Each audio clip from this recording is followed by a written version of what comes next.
conductor of the bus, registration number KDV 713J, operated by Nico Mover Sacco.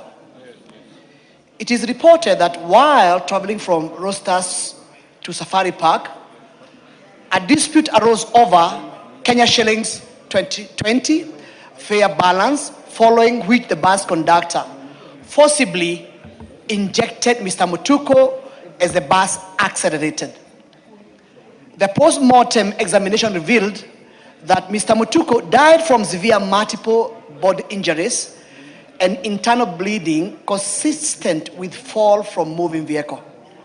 However, no action has ever been taken against operators of the circle at present.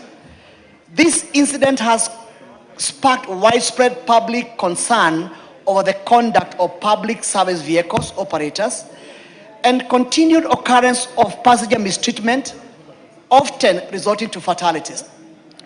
It also raises serious questions regarding the accountability within the public transport sector and the adequacy of enforcement mechanism to safeguard the commuters.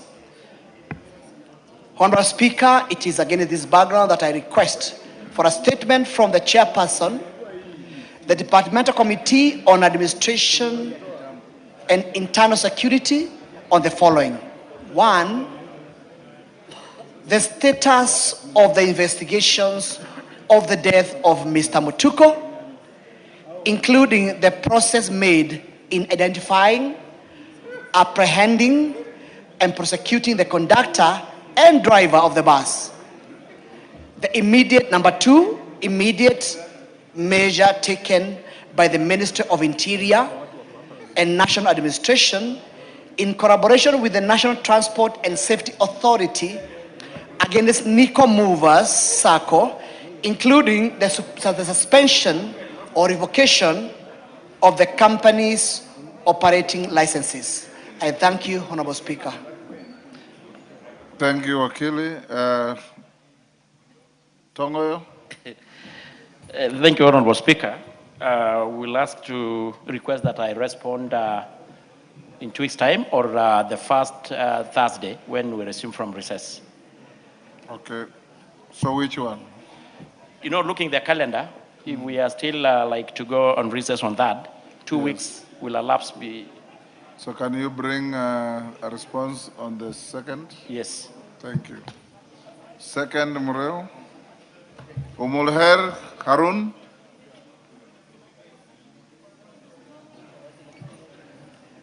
Umulher Harun. Go ahead. Thank you, Speaker. Honorable Speaker, pursuant to Standing Order 44.2c, I rise to request for a statement from the chairperson of the Departmental Committee on Administration and Internal Security regarding the status of refugee integration and economic empowerment in the country. Honorable Speaker, Kenya continues to host a significant number of refugees and asylum seekers from neighboring countries fleeing conflict, persecution, and other forms of crisis. Notably, the Dadaab refugee complex and the Kakuma refugee camp have historically provided protection and humanitarian assistance for refugee populations. Although under limited economic independence and social integration, consequently, many refugees continue to face socioeconomic vulnerability due to restricted access to formal education, employment, healthcare, and financial services. Prolonged encampment of refugees deepens dependency on humanitarian aid, limits self-reliance, and undermines long-term development. Honorable Speaker, the Refugee Act, Cap 173, provides a framework for transitioning refugee management from encampment model to integrated settlement approaches. While the Government of Kenya, in collaboration with the United Nations High Commission for Refugees and other stakeholders, has made effort to promote refugee inclusion, full implementation of the aspirations of the Act is yet to be realized. Of great concern, infrastructure in host communities continues to lag behind. Resource sharing tensions between refugees and host communities still persist, and the social cohesion necessary for sustainable integration remains elusive. Honorable Speaker, it's against this background that I request for a statement from the chairperson of the Departmental Committee on Administration and Internal Security on the following: the status of implementation of the provisions of the Refugee Act, Cap 173, relating to refugee integration, and the progress made in transitioning refugees from camps to integrated settlement, the measures being taken by the Commissioner for Refugees and other relevant government agencies, including the Ministry of Education, to expand inclusive education programs and guarantee equitable access to quality education by refugee children and youth, the steps being taken by the Ministry to strengthen infrastructure and service delivery within host communities, particularly Garissa and Turkana counties, to address resource sharing tensions between refugees and host populations, and foster conditions conducive to sustainable integration of refugees, and the public awareness and sensitization initiatives being undertaken to foster social cohesion and reduce discrimination against refugees within host communities. Thank you, Mr. Speaker. Thank you, Mulher. Tongoyo, that's to you again. Honorable Speaker, I doubt that the question should be redirected to the ministry, to the Committee on Regional Development. As per our standing order, the matters for, refugee affairs had been taken by the Peter Locha Committee. Thank you. Is Locha Kapong here? The statement request will be routed to your committee. You respond by 2nd of next month. Yeah, thank you, Honorable Speaker. We will endeavor to respond by 2nd of July. Okay. Thank you. Just a minute. Doris Donya.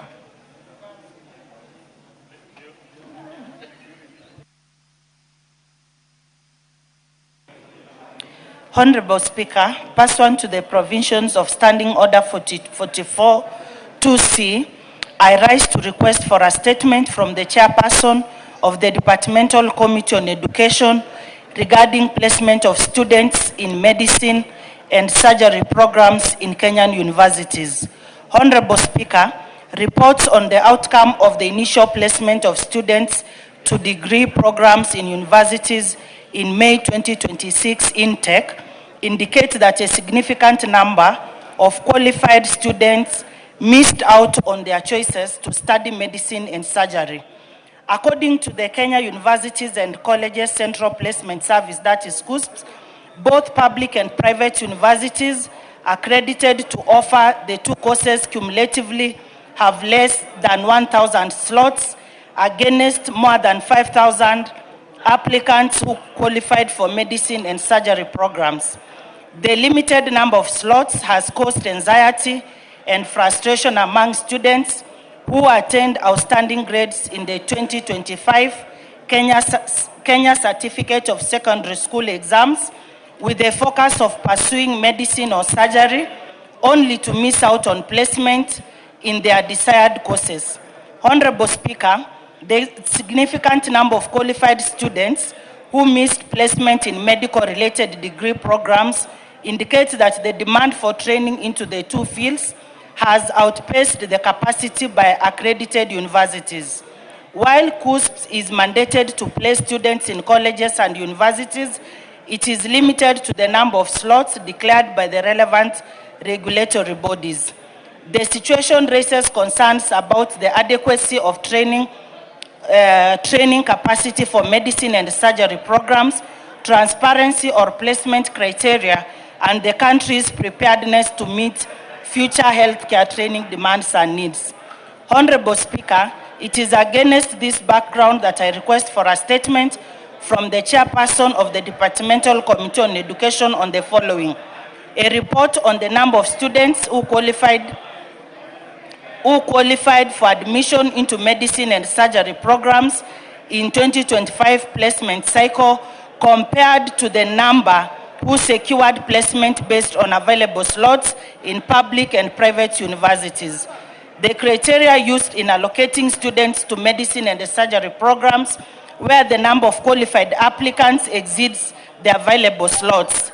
Number 3, measures being undertaken by government to expand training capacity for medicine, surgery, and other highly competitive professional courses. And lastly, long-term plans by the government to increase investment in medical education and training institutions in order to address the shortage of healthcare professionals and ensure that qualified students are not locked out of pursuing their preferred careers. I thank you, Mr. Speaker. Thank you, Doris. Chair Education. Order members. Order members. The consultations are too loud. Those of you who want to talk loudly, you can recess out and do so, or use my office behind here. Chair Education. Who is a member of education here? Gisairo? The vice chair is who? Eh? Honorable? Christine, you are the vice chair. No, I'm not. She's away. Yes. But I can respond to that. Also Gisairo here is a member. You bring a response in the next 2 weeks, maybe? Next 2 weeks. Yes. Thank you. Thank you. Robert Mbui. Thank you, Mr. Speaker. Honorable Speaker, pursuant to the provisions of Standing Order 44-2C, I rise to request for a statement from the chairperson of the Departmental Committee on Environment, Forestry and Mining regarding the issuance of permits and licenses for mineral reconnaissance, prospecting and exploitation rights within the coastal counties. Honorable Speaker, Section 32 of the Mining Act, Cap 306, categorizes mining rights into large-scale or small-scale operations. Large-scale operations include reconnaissance, prospecting, retention, and mining licenses, while small-scale operations include operations on prospecting and mining permits. Honorable Speaker, there have been reports of planned prospection and exploration of minerals in the coastal region. Notably, most of the land earmarked for mineral prospecting and exploration by both local and foreign-owned mining companies comprises privately owned land. This has led to concerns regarding instances where permits and licenses have been allegedly issued to applicants without adequate public participation, prior consultation, or agreements with the registered landowners on the modalities of the activities. Such actions have generated anxiety among affected landowners regarding likelihood of trespass to their land and alienation from the mineral deposits and benefits. Honorable Speaker, it is against this background that I request for a statement from the chairperson of the Departmental Committee on Environment, Forestry and Mining, the Honorable Vincent Musyoka, aka Kawaya, on the following. 1, a report of the details of mining licenses and permits issued in the coast region and their compliance to key requirements of environmental and social impact assessments.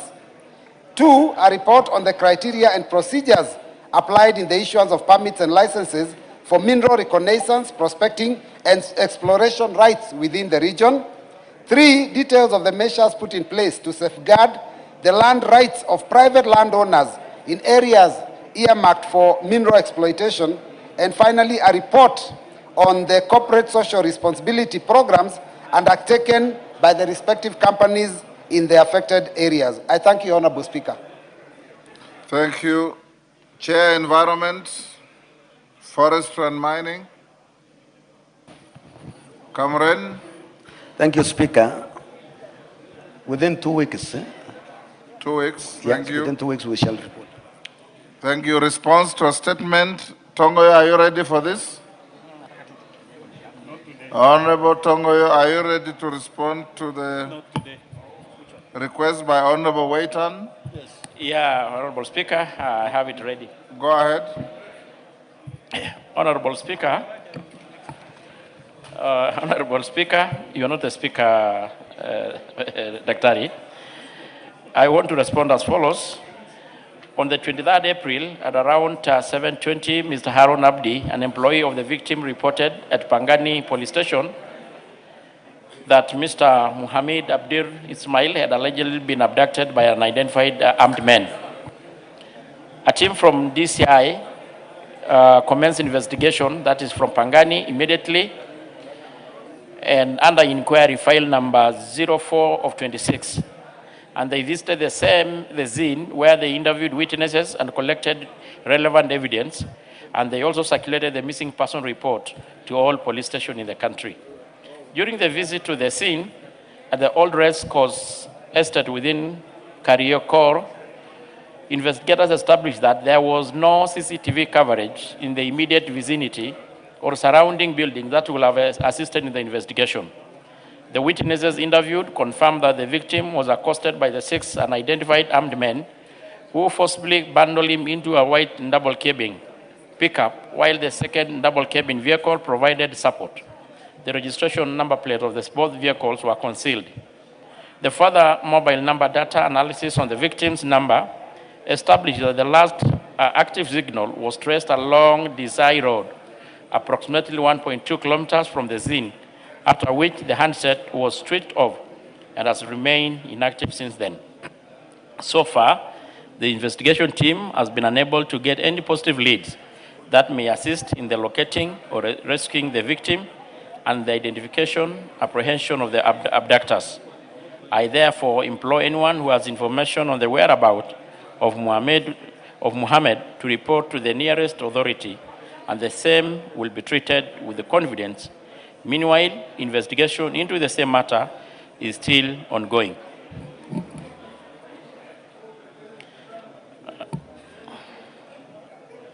On the issue of the family, Honorable Speaker, update, the investigation is ongoing and the investigating officers handling the matter are actively engaging with and providing regular update to the family on the progress of the investigation.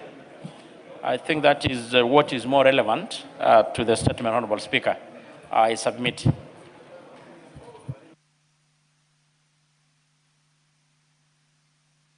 Dan Tongoyo, Waitan. Thank you, Honorable Speaker. Honorable Speaker, going through this statement, you will see that there are people out there to play around with the lives of Kenyans. This is extremely shallow that I was not expecting such kind of a statement from the relevant departments. 1 month before he was abducted, Mohammed Ismail came to my office complaining, Mr. Speaker, may I have your ear, please? This is very important. 1 month earlier, Mr. Mohammed Ismail came to my office complaining that there are people who are following him, and there is a TikToker, which I have, who said that Mohammed Ismail will be abducted soonest possible. And in fact, while our investigative officer said there was no CCTV, I personally have the CCTV in my phone and I sent it to the DCI. I also sent the clip, the TikTok, where the person says that Mohammed Ismail will be abducted. Mohammed Ismail was picked from his shop at Karioko. That gives proper direction. And when the people around there came to save the guy, the 6 people said they are police officers and they are going to arrest him and take him to the nearest police station. And in this statement, it shows completely different. Mr. Speaker, we need this issue investigated further, and we want the family to be satisfied, because the family is in agony. The mother is really crying day and night. I personally visited her. This is not enough. This is not enough at all. After waiting for 1 complete month, the day I presented this statement, I think we are now over 1 month waiting this statement. And what is brought here is unsatisfactory at all. Thank you, Mr. Speaker. Umolher.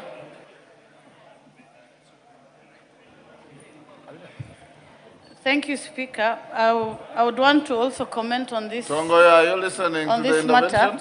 Mr. Speaker, several statements similar to what Mheshimiwa has brought were raised on this floor, myself included. As we speak in Garissa, we have 4 young men who are still missing from the Dadaab Liboi area, who were arrested police came with unmarked vehicles, abducted them, and when we follow up and raise statements, go to the police station, we are told they will either be released or they don't have them. Then what happens after a while is these people are now released or abandoned in the nearby bushes by the same police officers who claim to not be aware of this situation. Mr. Speaker, Article 49(1)(f) on the Constitution states that somebody must be released within 24 hours after being arrested and arraigned in court. Mr. Speaker, this is not happening. The police officers are not following their code of conduct. From where we sit as the representatives of the people, we are worried. Sometimes bad people use a similar method that the police officers are using to arrest people who they have individual issues with. So we do not know who is conducting this kind of arrest. Mr. Speaker, the fight against crime must not come at the expense of constitutionalism. I demand from the committee to assist us to provide tangible answers so that we are able to protect these people, we are able to protect both criminals and the good among the community, so that we are able to know what's happening amongst us. Thank you, Mr. Thank you, Mr. Speaker. Mr. Speaker, abductions, disappearances, goonism have no place in the modern day Kenya. Mr. Speaker, the trend, the reason why we have a very good constitution, Mr. Speaker, is to make sure that those individuals who are alleged to have committed crime be subjected to the rule of law. Mr. Speaker, in this era, and I'm sure you must have heard recently, people just, so-and-so is missing, so-and-so has been abducted, the police are asked to carry investigations, then the investigation just ends up. Mr. Speaker, I have gone through the answer here. That answer, I don't know how to describe it. I'm sure that my friend Togoyo here, from his face, is not satisfied with the answer. Isn't it the high time that this is now subjected to further investigations through public hearing so that we know, the family and Kenyans know the whereabouts of Mohammed? Because as it is, the MP has just, his MP has just said that he has the CCTV. The police are saying they have not seen the CCTV. Isn't that time that even the MP is called so that he can avail the CCTVs and all the other messages to the committee, and the committee can come up with a report instead of now relying on a one-sided report from maybe the very individuals who are alleged to have abducted. But Mr. Speaker, this House, through this committee or the House itself, must make a deliberate pronouncement. Criminal responsibility is individual. Abductions must end. It's unconstitutional. It's actually, it's totally unacceptable in the modern day Kenya. And therefore, Mr. Speaker, I want to request you to urge the chair to make sure this abduction or this report is further subjected to further investigation so that we get a good report that will satisfy everybody. Thank you, Mr. Speaker. Robert Mbui.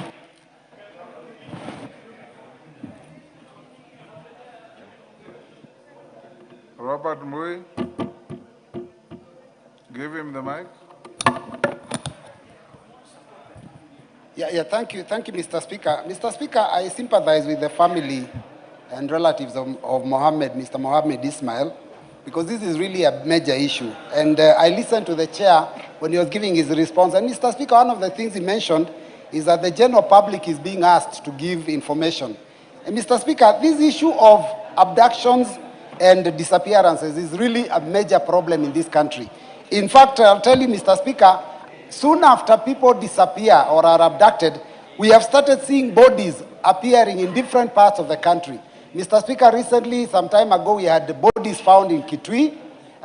Just about a few days ago, there were bodies found in my own constituency, unidentified bodies, Mr. Speaker, which causes an alarm to the people that live in these areas. So, Mr. Speaker, I think this issue of disappearances, we must, as a country, come up with a way by which anyone who gets lost, that information can reach all and sundry. So that, Mr. Speaker, that person can be found. It could be an innocent issue of someone getting lost. But, Mr. Speaker, sometimes even if they are abducted, they could be spotted in a place and that issue can be nipped in the bud.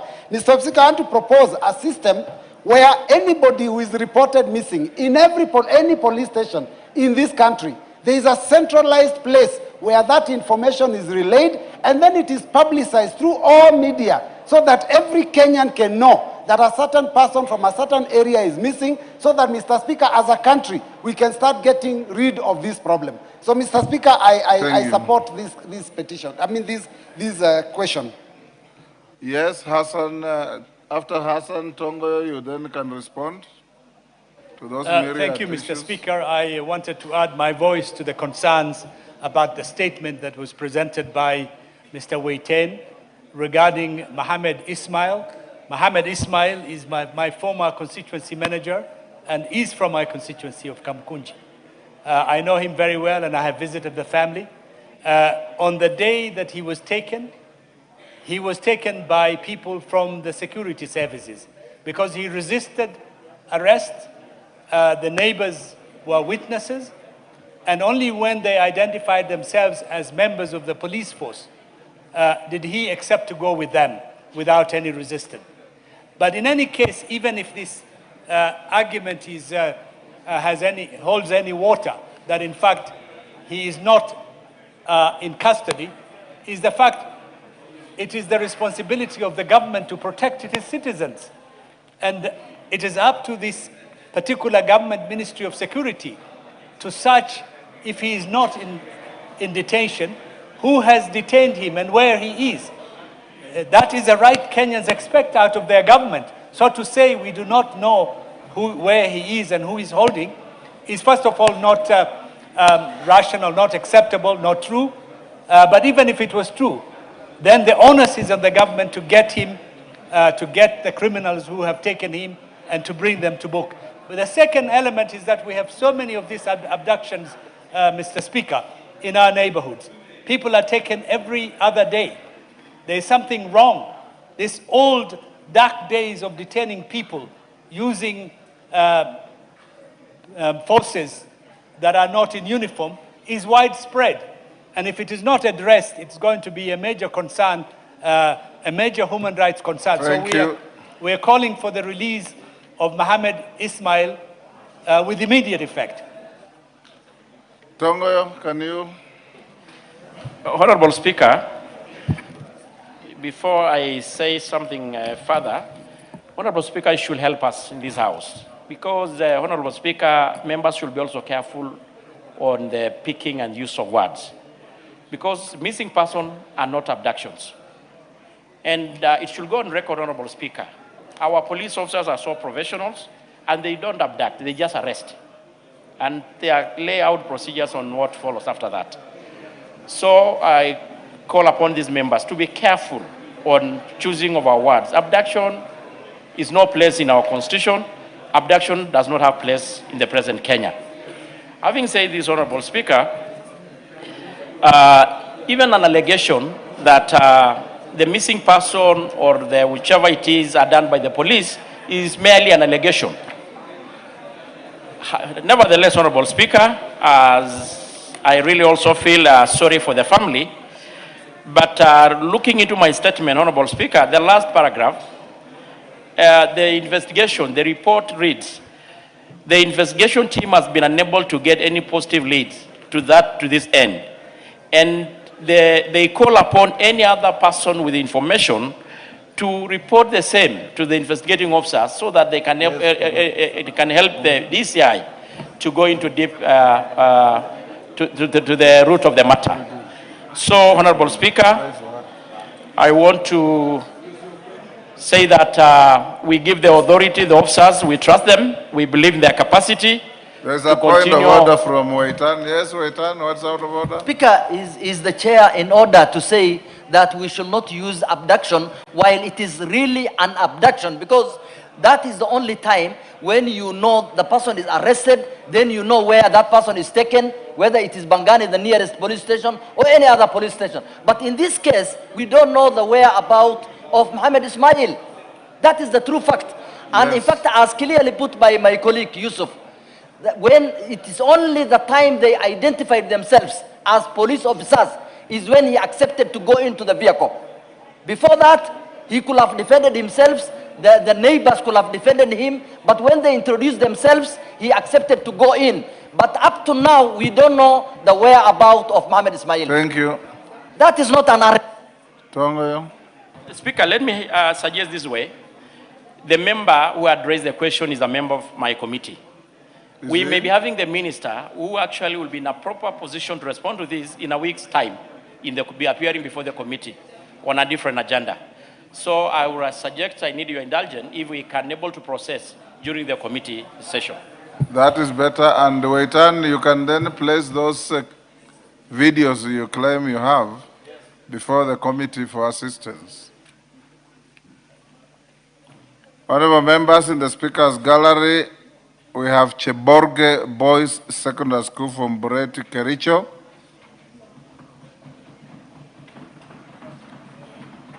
Kirenga Girls High School from Lari, Kiambu.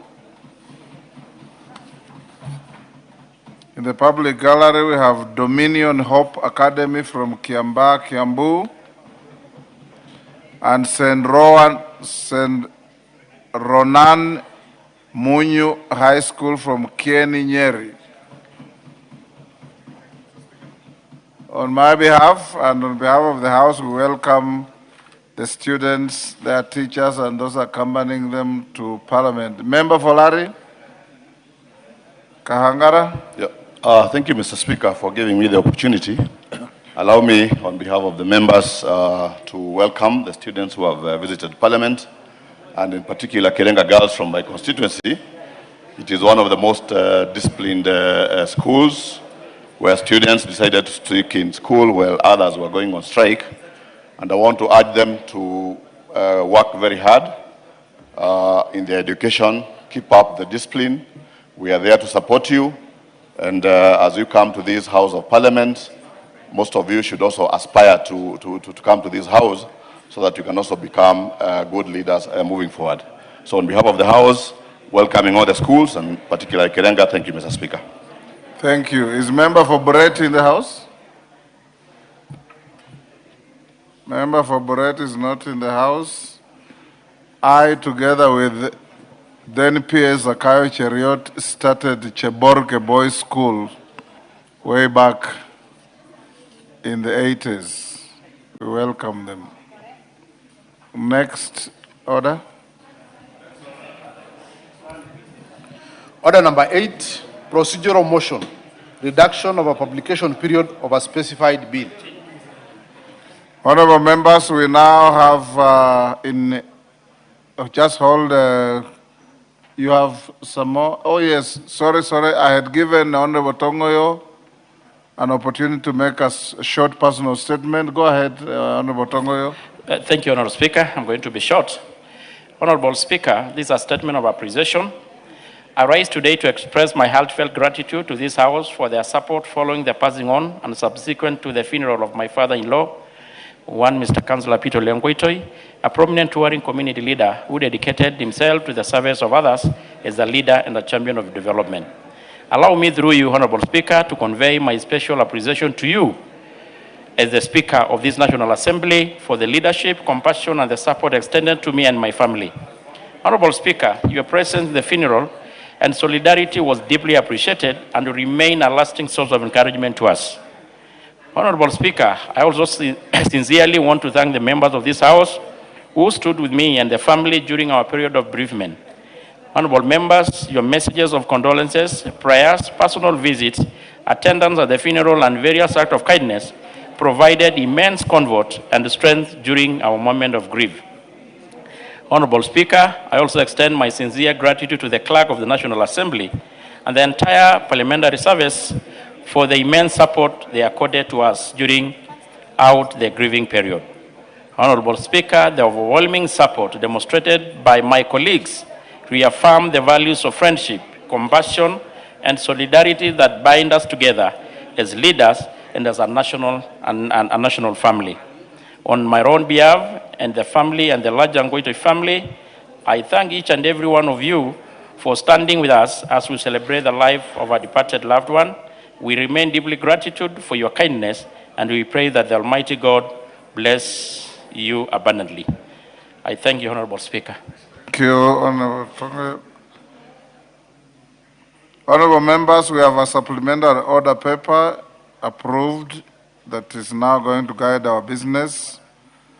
Order number 8, Chairperson, Budget and Appropriations Committee. Thank you, Honorable Speaker. This is a motion for reduction of application period for a specified bill. Honorable Speaker, I would like to move that pursuant to the provisions of Standing Order 120, this House resolves to reduce the publication period of the Supplementary Appropriation Bill number 2, National Assembly Bill number 38 of 2026, from 7 days to 2 days.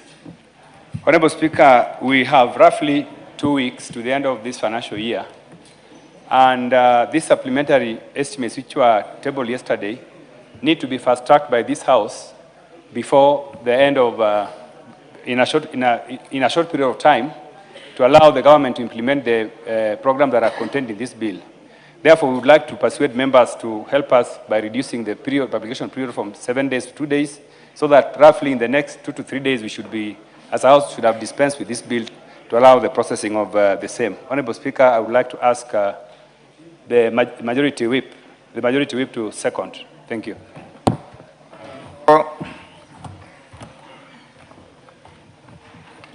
Thank you very much, Honorable Speaker. Honorable Speaker, this is a self-explanatory procedural motion. I beg to second.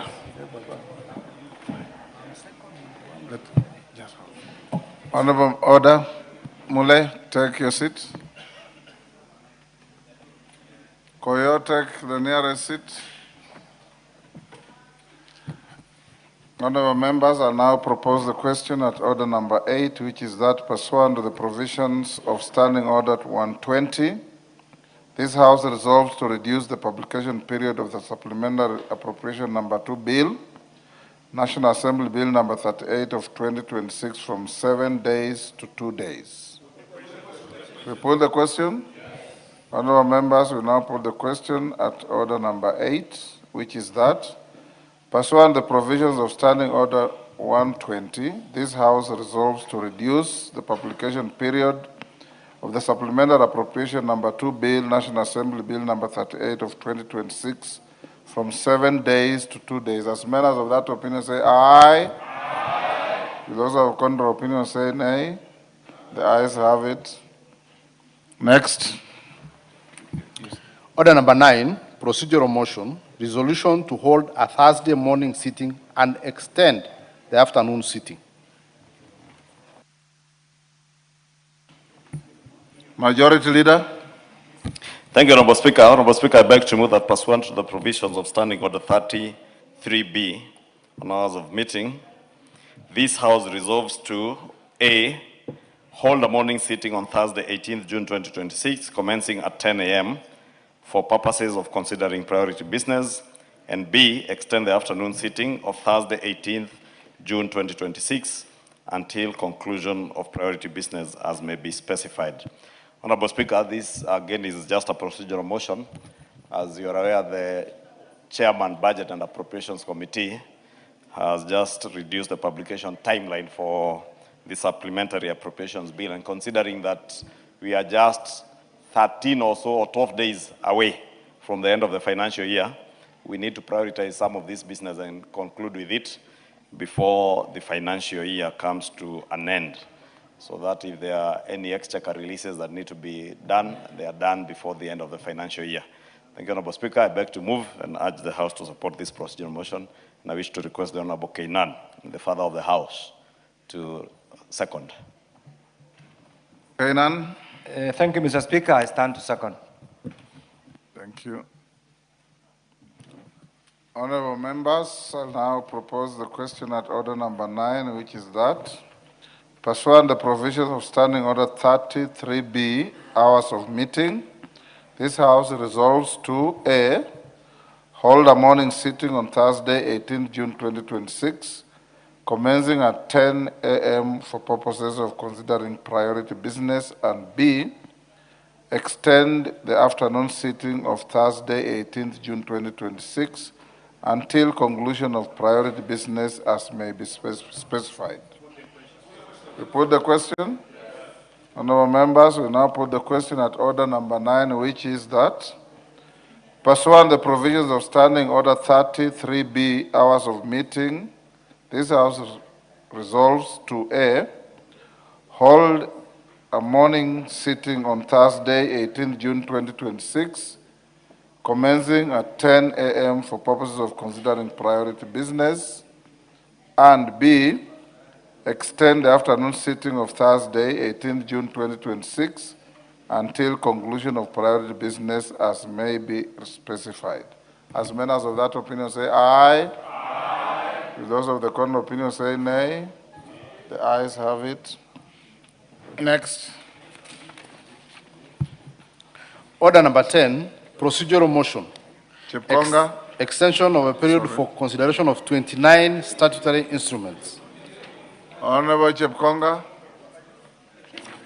I thank you, Honorable Speaker. Honorable Speaker, I beg to move that pursuant to the provisions of Section 15, subsection 3 of the Statutory Instruments Act, Cap 2A, the House resolves to extend the period for consideration of the following 21 statutory instruments by a period of 21 days with effect from 25th June 2026. In the first instance, Mr. Speaker, which is contained in A, paragraph A, is number 1 through to 21 as contained in the order paper. And number 2, extend the period for consideration of the following 8 statutory instruments by a period of 21 days with effect from 2nd July 2026. And they are numbered as number 1 through to number 8 as contained in the order paper. The import of this, Mr. Speaker, is that we have considered these regulations.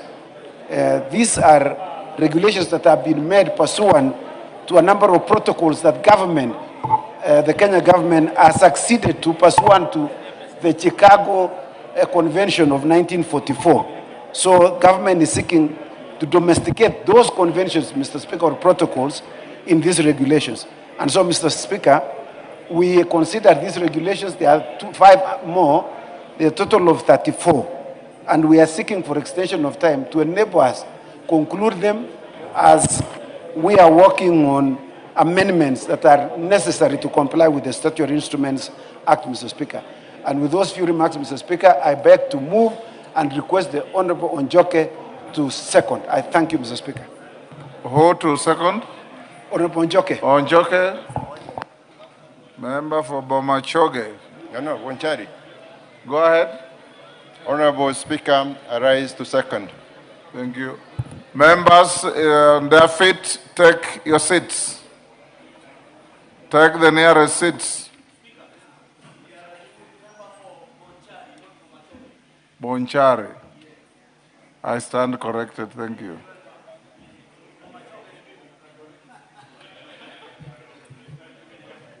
Mbunge wa Bomachoge ni wewe. Bomachoge si wewe.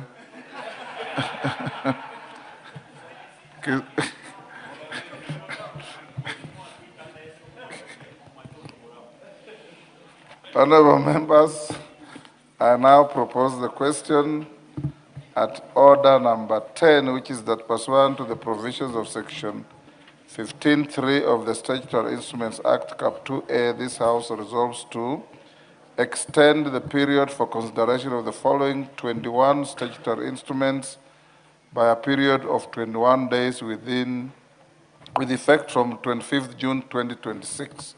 All the 21 are listed on the order paper. And B, extend the period for the consideration of the following 8 statutory instruments by a period of 21 days with effect from 2nd July 2026. Again, all the 8 are listed on the order paper. Do we put the question? Yes. Oundo, what is it? You want to debate this? No, I don't want to debate. Probably it's possible that when the chairman was moving, we got distracted. There were quite a number of people, colleagues in front of me. Is it possible that the chair can repeat the reason why they're extending? just for record purposes, so that we also understand. He said so. Yeah, that's why I was saying I'm seeking indulgence. There were so many male colleagues who are standing around here. Thank you. Honorable Oundo. Honorable Oundo, that's why we have the Hansard that records verbatim every word said here, and it goes on to record in real time. If you go to the Hansard now, you'll find what the Honorable Chepkonga said. Yes, Julia Sunguli, is it a point of order? No, I thought it's still open for me to say something so that Honorable Oundo might benefit because I'm a member of the committee. Yes. And I could just say it in a few words. Yes. Mr. Speaker, I have your permission. Go ahead. Mr. Speaker, the Committee on Delegated Legislation sat down in Mombasa recently to discuss, to deliberate on 32 pieces of legislation. Delegated legislation. And Mr. Speaker, these are very important instruments that touch on civil aviation. Now, the drafting and everything else is still under consideration, including some of the substance. Unfortunately, we have not finished because of the amount of time, within the required time. If we do not extend the time, and Honorable Oundo is not even listening, if we do not extend the time... And you are not addressing Oundo, you are addressing the chair and the House. That's what I'm addressing the chair, that Honorable Oundo needs to pay attention so that he does not ask you again. If we do not extend the time, these regulations will come into force by a fluxion of time without due consideration by the committee. So we do ask that this House gives the committee that it mandated enough time to deliberate on this, and that these regulations do come into force only when the House says so. Thank you, Sunguli. Actually, the matter is not contested, and Oundo was just being mischievous, as usual. I'll now put the question. Members on their feet, take your seats. Members on their feet, take your seats. Honorable members, I now put the question at order number 10, which is that pursuant to the provisions of section 15(3) of the Statutory Instruments Act, Cap 2A, this House resolves to A, extend the period for consideration of the following 21 statutory instruments by a period of 21 days with effect from 25th June 2026. All the 21 are listed in the order paper. And B, extend the period for consideration of the following 8 statutory instruments by a period of 21 days with effect from 2nd July 2026. All the 8 are listed on the order paper. As members of that opinion say aye. Aye. Will those of the contrary opinion say nay? The ayes have it. Next order. Order number 11, the Supplementary Appropriation number 2 Bill, National Assembly Bill number 38 of 2026, first reading. A bill for an Act of Parliament to authorize the issue of certain sums of money out of the Consolidated Fund and their application towards the service of the year ending 30th June 2026, and to appropriate those sums for certain public services and purposes. Order number 12, the Architects Bill, National Assembly Bill number 3 of 2026, first reading. A bill for an Act of Parliament to provide for the training, registration, and licensing of architects, to provide for the regulation and development of the architectural practice, and for connected purposes. Order number 13, the Kenya Revenue Authority Amendment Bill, National Assembly Bill number 28 of 2026, second reading, resumption of debate. Had Osoro finished moving? Who was seconding?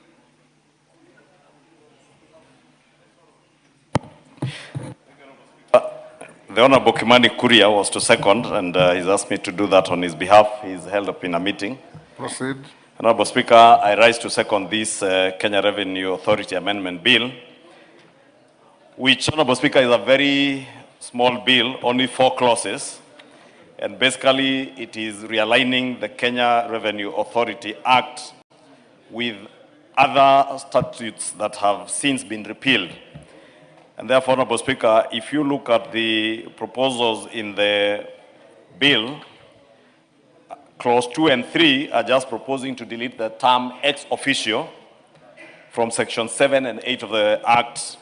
And this deletion is necessary because the term ex officio is no longer fits the current composition and structure of the KRA board.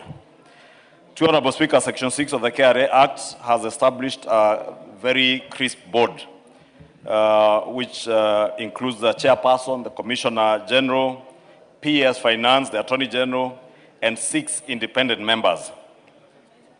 Clause 4 again updates the first schedule, replacing outdated standards levy order of 1990 with a current order of 2025. And again, the bill also seeks to delete references to the old repealed Sugar Act of 2001, substituting with the Sugar Act of 2024, sorry.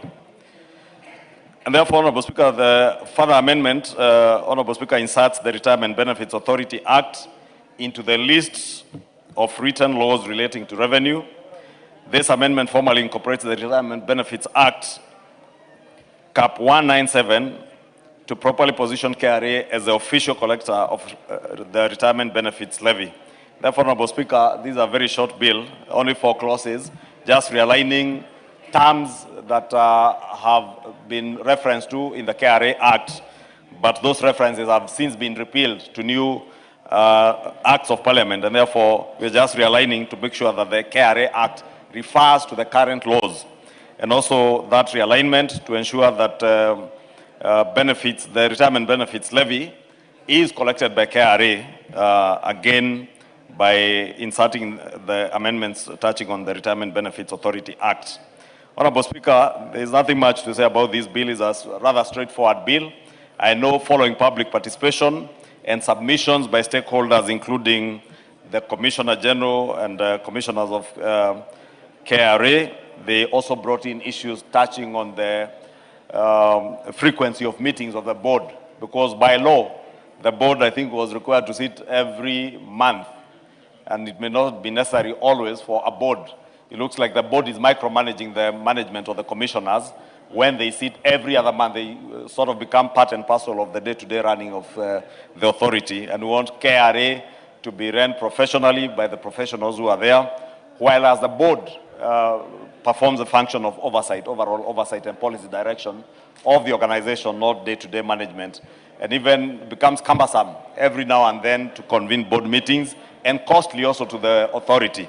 Honorable Speaker, you remember we just appropriated an additional 1.8 billion shillings to KRA to ensure that all this money is going towards efforts that are geared towards revenue mobilization and not being spent in repetitive board meetings, Honorable Speaker. And again, the board also has subcommittees of the board that sit on a regular basis, and therefore it becomes too burdensome to ask board members to sit compulsory by law almost every month. With that, Honorable Speaker, I beg to second and urge members to support this bill. It's a very straightforward bill. Thank you, Honorable Speaker. Members on their feet, take your seats. Chepkonga, take your seat. Honorable members, I'll propose the question at order number 13, which is that the Kenya Revenue Authority Amendment Bill, National Assembly Bill number 28 of 2026, be now read a second time.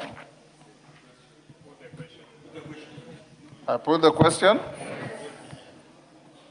Honorable members, I now put the question at order number 13, as is the mood of the House, which is that the Kenya Revenue Authority Amendment Bill, National Assembly Bill number 28 of 2026, be now read a second time. As members of that opinion say aye. Aye. Will those of the contrary opinion say nay? The ayes have it. A bill for an act of parliament to amend the Kenya Revenue Authority Act and for connected purposes. Next. Order number 14, motion, consideration of the supplementary estimates 2 for financial year 2025-2026, general debate. Chairman, Budget and Appropriations Committee. Thank you, Honorable Speaker. Honorable Speaker, I would like to move that this House adopts the report of the Budget and Appropriations Committee on its consideration of the second supplementary estimates for the financial year 2025-2026, laid on the table of the House on Wednesday, 17th June 2026, and section 39 of the PFM Act, Cap 412A, and Standing Order 243. 1, approves an increase of the current expenditure for the financial year 2025-2026 by Kenya shillings 7,619 million in respect of the votes contained in first schedule. Number 2, approves an increase of the capital expenditure for the financial year 2026 by Kenya shillings 10,618 million 23,911 in respect to the votes contained in first schedule. And 3, approves an overall increase in the total budget for the financial year 2025-2026 by Kenya shillings 18,239 million 23,911 in respect to the votes. Honorable Atandi, just go back kidogo so that the record is clear. After 2026, can you amend and read and pursuant to section? The word pursuant to is missing. And pursuant to section 39. Thank you, Honorable Speaker. Honorable Speaker, let me take it again. Yeah, you can start. That the House, I would like to move that this House adopt the report of the Budget and Appropriations Committee on its consideration of the second supplementary estimates for the financial year 2025-2026, laid on the table of the House on Wednesday, 17th June 2026, and pursuant to Section 39 of the PFM Act, Cap 412A, and Standing Order 243, 1, approves an increase of the current expenditure for the financial year 2025-2026 by Kenya shillings 7,619 million in respect of the votes contained in first schedule. 2, approves an increase of the capital expenditure for the financial year 2025-2026 by Kenya shillings 10,618 million 23,911 in respect of the votes concerned in the first schedule. And number 3, approves an overall increase in the total budget for the financial year 2025-2026 by Kenya shillings 18,237 million 23,911 in respect to the votes contained in the first schedule. And 4, makes the financial recommendations as contained in the first schedule. Honorable Speaker, I would like to say that that the supplementary estimates were submitted just 2 weeks before the close of this financial year, and the committee had very limited time to go through the estimates, and therefore we did not have an opportunity to invite committee chairmen to appear before us. Honorable Speaker, the estimate seeks funding shortfalls in operations and maintenance, and also to strengthen support for critical security interventions during the financial year, and also to provide for programs that should be financed through development partner support. Honorable Speaker, it's important for the House to note that these supplementary estimates, the National Treasury has not issued or disbursed any funding under Article 223. Honorable Speaker, this is a very good disciplinary measure that the National Treasury has adopted, given that over the years this House has complained that National Treasury has been spending money which has not been approved by this House. Honorable Speaker, I just want to give highlights of some of the key votes that have been affected by the supplementary estimates too.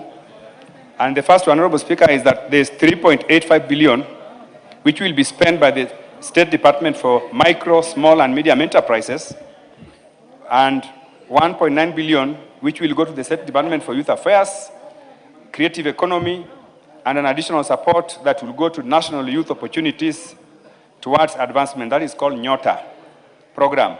Now, Honorable Speaker, this program seeks to expand the economic opportunities and improve livelihoods for our young people across the country.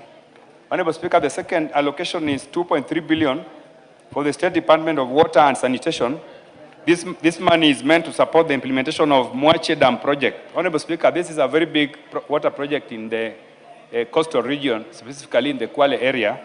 And this project is funded by development partners. So this allocation actually is from development partners. Honorable Speaker, the third allocation is 3.5 billion, which is going to support our security operations and other security-related operations.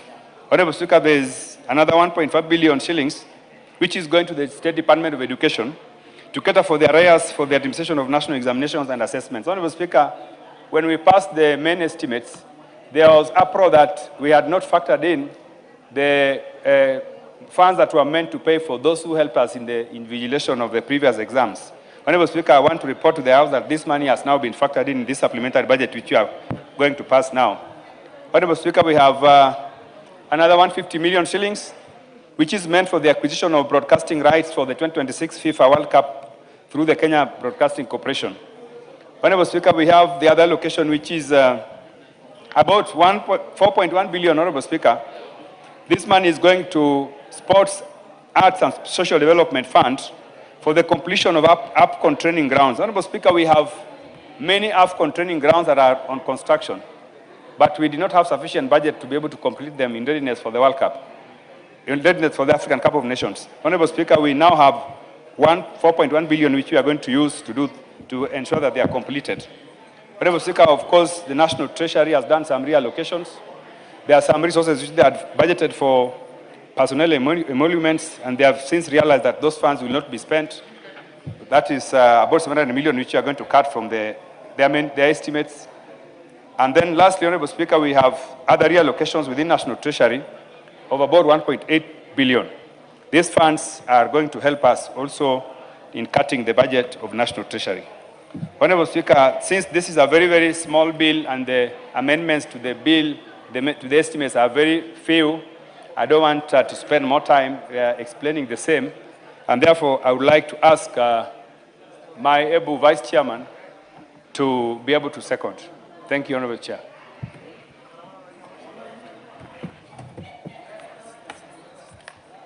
Thank you, Honorable Speaker. Honorable Speaker, I move to second the consideration of the supplementary estimate 2 for the financial year 2025-2026. Honorable Speaker, as my chair has put it, this is a very small supplementary that is affecting few departments, but offering areas where we were not able to factor in during the main budget. And these are areas where we're talking about areas in security.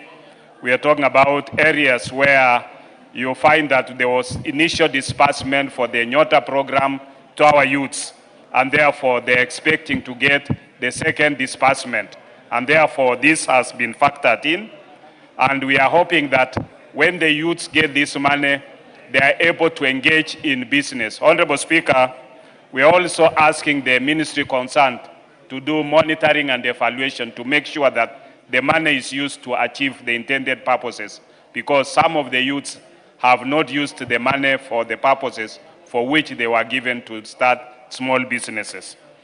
Honorable Speaker, also you find that there is 2.3 billion which is to Mwache Dam in Kwale, and this is a very important dam, Honorable Speaker, for the coastal region, especially for the people of Kwale, in terms of doing irrigation and also provision of water for their home consumption. Honorable Speaker, in this you find that they've also factored in the money for the invigilators. Every year you find that we have our teachers going to do marking of examinations. And initially, this House, when you were debating the budget, they expressed that the invigilators had not been paid. The marking of the examinations as we come into the next batch of exams, then this has been not properly taken care of. And therefore, in this budget, we want to assure our teachers that their money which they have for the marking of the exams, which they're already expecting, is going to be taken in, and we are hoping that before the close of the financial year, before the end of this month, they'll be able to receive that money. So with those few remarks, Honorable Speaker, I stand to second.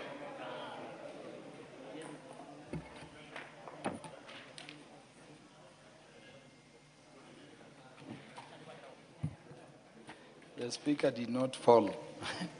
Let me now propose the question, honorable members. And I propose the question. This House adopts the report of the Budget and Appropriations Committee on its consideration of the second supplementary estimates for the financial year 2025-2026, laid on the table of the House on Wednesday, 17th June 2026, and pursuant to Section 39 of the Public Finance Management Act, Cap 412A, and Standing Order 243, 1, approves an increase of the current expenditure for the financial year 2025-2026 by Kenya shillings 7,619 million in respect of votes contained in the first schedule.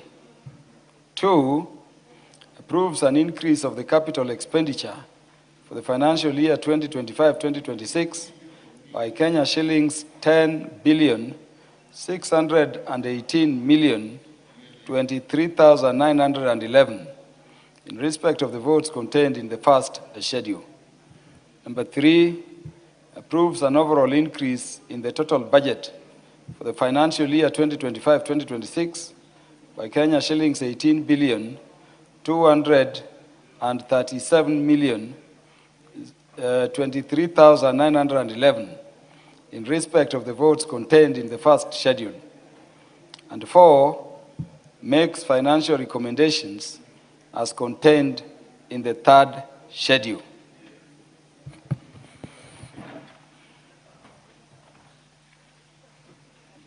Yes, Majority Leader. Thank you, Honorable Speaker. Honorable Speaker, I rise to support this motion for adoption of the Budget and Appropriations Committee on the supplementary estimates of the year, financial year 2025-2026. Honorable Speaker, as the Chair and the Vice Chair have articulated, this is a very last supplementary budget and is more or less a very short bill also, because the approvals being done, as I indicated, are not approvals that people are likely to get any additional exchequer. And therefore, it has actually no additional exchequer other than realigning, reallocations, because as we come close to the end of the financial year, there are realizations in certain departments that they may not be able, within the time left, be able to absorb some of the monies that they have been given, and therefore they seek to reallocate to other deserving areas where they will be able to absorb that money. Honorable Speaker, the only other reason why we usually do this very last supplementary is to include, or to rather to recognize, any additional A&As or appropriations in aid that may not have been factored in the supplementary one budget, and therefore where organizations that have capacity to generate A&A again have raised A&A beyond what they projected. And leveraging on technology, a number of our state agencies, and also following our enactment of the Government-Owned Enterprises Act, many of the government-owned enterprises are now able to generate their own revenues. And the A&A that they projected at the beginning of the year surpassed some of their projections, and therefore we need to realign again our budgets to make sure that they're able to absorb any additional A&A within this financial year, so that we do not cross over into the year with misaligned budget lines where you have pending bills in some state departments within the same ministry and surpluses within other state departments within the same ministry. Therefore, Honorable Speaker, this being a very short bill, there's nothing much to say, just to support and urge the House to support it, Honorable Speaker. And there's really nothing much to add. I support.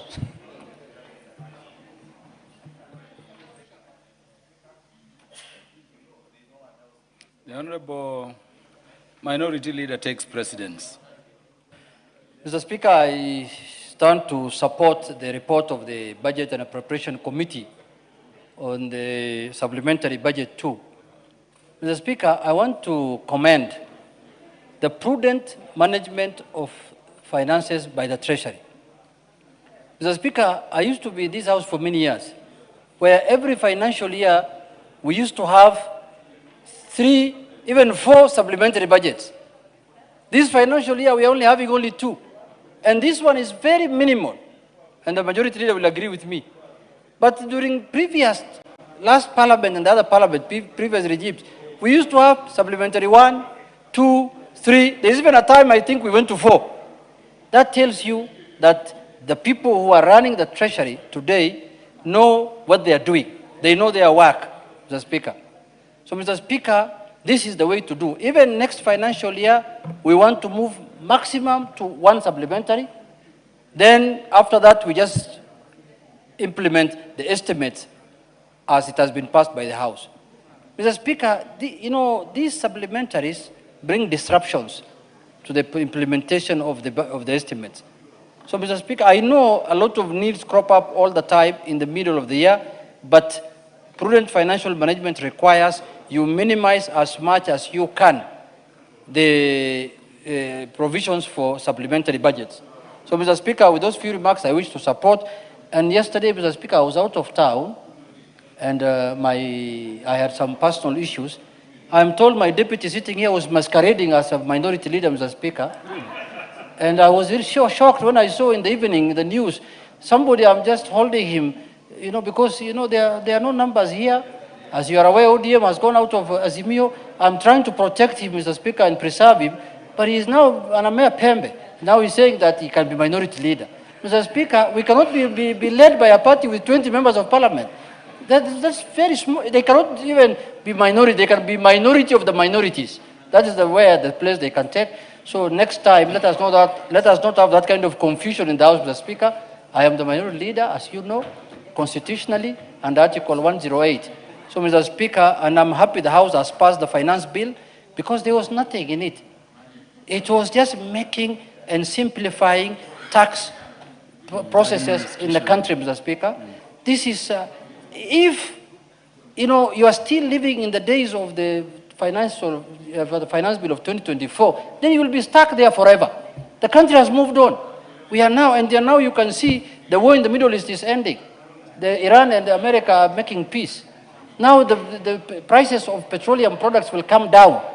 Life will be fine and inflation will come down. I don't know what people are going to say next, Mr. Speaker. So with those few remarks, I just wanted to reprimand my deputy that let him not attempt to do that kind of coup next time. Otherwise, there will be consequences.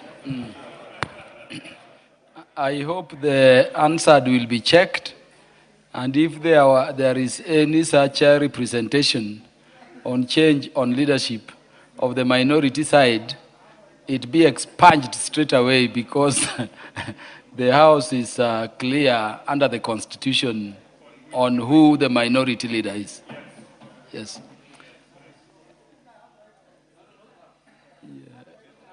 Honorable Irene Mayaka. Thank you, Honorable Speaker. Honorable Speaker, I just want to also contribute and support the supplementary budget because, Honorable Speaker, among the proposed reallocations and additional allocations of funds are three very important aspects that I want to highlight. One of them, very important, Honorable Speaker, there have been many cries from Kenyans that people in this country have not been able to watch the ongoing World Cup because our Kenya Broadcasting Corporation did not have the rights. So what Budget Committee and the State Department have done is very, very important because now Kenyans across the whole country will actually be able to watch and follow all the World Cup games because, Honorable Speaker, you know how important soccer is to us. Secondly, Honorable Speaker, is the additional expenditure towards preparations for our sports, especially for the upcoming AFCON, Honorable Speaker, because as we have seen the example of what has been done by the United States, Canada, and Mexico, as East Africa as well, we want to do a fantastic tournament when the AFCON comes. So allocation of this fund is very important for them to be able to prepare the stadiums and ensure that we are ready for the AFCON next year. And finally, Honorable Speaker, the other one that I really want to applaud is the additional allocation for the Nyota.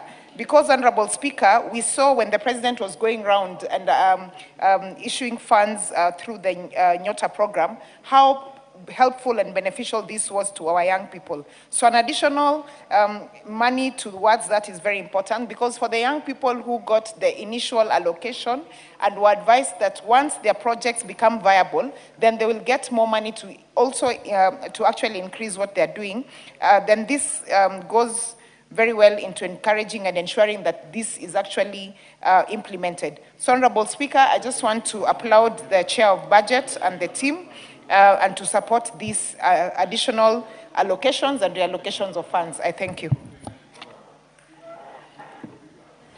The Honorable Emmanuel Wangwe is recognized to contribute. Thank you, Honorable Speaker.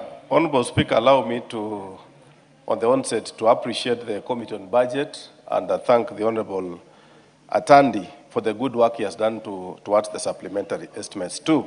Honorable Speaker, I want to speak particularly on two issues. The issue of payment of teachers, especially, and facilitators of the examination. Honorable Speaker, having brought in this House the Kenya National Examination Council Amendment Act of 2015, the Honorable Speaker empowered Kenyan children not to pay examination fees towards NEC.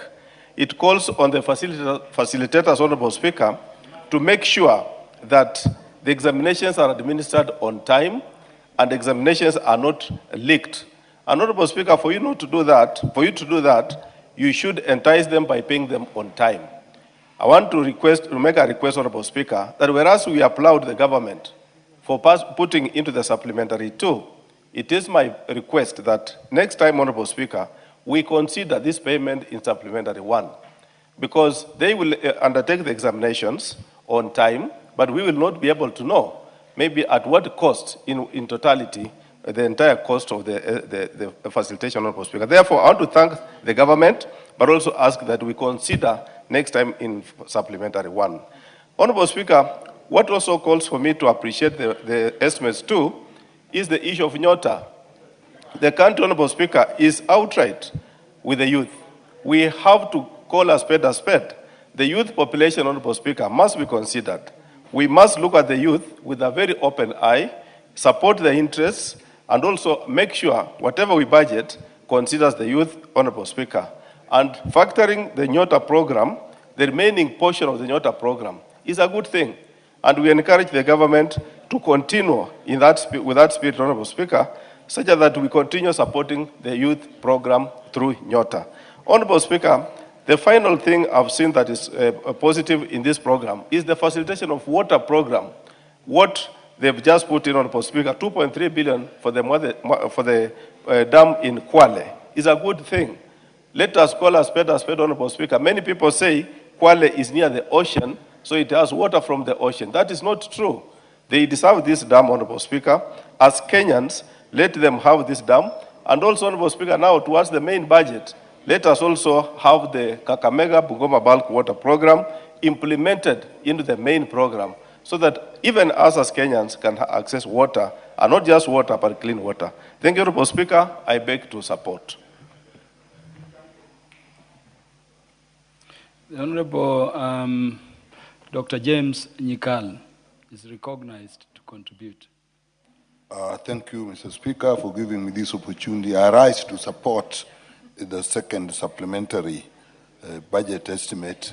And Mr. Speaker, as was noted, the time was short. However, at our committee, we looked through and agree that the sector was not affected in any way.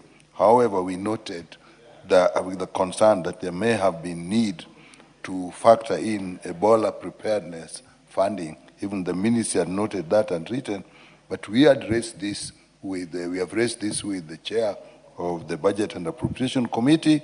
They said that can be taken care of in contingencies, emergencies, and even 223 provisions. So we are satisfied, we support, and we hope that that issue remains active, because it's something that the preparations need to be in time and done properly. Thank you, Mr. Speaker. Honorable Dr. Wilberforce Oundo. Thank you, Honorable Speaker. Let me also stand here to give a word on this supplementary budget too. Ironically, Honorable Speaker, as much as we want to be very, polite, supplementary budgets basically indicates probably some kind of shortfall or failure to plan properly in terms of what's supposed to happen. But nevertheless, our standing order allows it, our laws allows it, and we let the executive probably abuse that privilege, and we continue. However, Honorable Speaker, let me also mention a few issues. The issue of Nyota, I sit in the Committee of Trade, Industry and Cooperative, where the State Department is domiciled for oversight, and indeed we raised with them that once after the first disbursement, the second disbursement was taking too long, and the youths being the kind they were becoming receptive, and it was going to become a political hot nightmare for everybody. And that must be very clear. We appreciate that particular support. However, Honorable Speaker, there are two curious increases that probably the chair of the Budget Committee, Budget Appropriation Committee, will be kind enough to probably explain to the members and to the country as a whole, because, Honorable Speaker, there is vote 1017. That's the State House. The figure has increased by 1 billion, so at the end of this financial year, State House alone would have gobbled 18 billion. Probably with the fullness of time when he's replying, you need to explain what has necessitated such a huge consumption by the State House to get to that particular level. It is unprecedented in the history of this country, and it will be in the best interest of the country for them to explain exactly why that kind of expenditure has become necessary, because we have not seen any serious development, and I'm sure the Mabatis that have been changed in State House cannot surely take up a whole 18 billion unless those long and endless, Honorable Emmanuel Luangwe is on a point of order. Honorable Oundo, you take your seat. Thank you, Honorable Speaker. With all due respect to our Professor of Economics, the great member of Funyula, it is not in order for him to say, is it in order, Honorable Speaker, to say a parapet wall is equal to Mabatis? Thank you, Honorable Speaker. Honorable Oundo. I really don't know what's out of order, because it's my contribution, it's my debate, so I don't know really what's out of order. Honorable Speaker, secondly, yes, the country is going to host AFCON, and we must move with speed to make sure everything is in order. But Honorable Speaker, the word outside there, and many of us are grappling to understand what is exactly happening. Is the sports fund becoming another cash cow, so that at any given time, we're doing things that are not necessary? Honorable Speaker, look at the calculations. I think they're getting close to 4 billion additional funds. Of course, the question arises, between now and the end of this financial year, do we really have the capacity to absorb 4 billion? Between today and 30th June, do we really have the capacity to absorb 4 billion in various actual development activities? This is not recurrent. And probably also I would request the chair of Budget Appropriation Committee just inform the people. You see, now we are living in a transparent and accountable society. We need answers. We don't want to be seen that Parliament becomes a mere rubber stamp to release funds that cannot be absorbed and which cannot be accounted for properly. There are already integrity issues concerning the real cost of Talanta Stadium. Those are issues that remain unresolved. As a country or as a National Assembly, that's mandated under the Constitution to pass budgets after scrutinizing the same, to ensure there is value for money for whatever spent, it pains many of us to see this kind of likely waste that's going to accrue. But nevertheless, Honorable Speaker, an increase of a whole 18 billion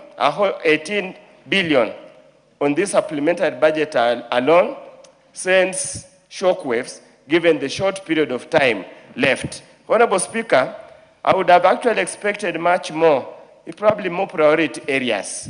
But nevertheless, as it is, let me conclude by to quote the Swahili saying, wengi wape, wachache wasikize. Thank you, Honorable Speaker, for the opportunity.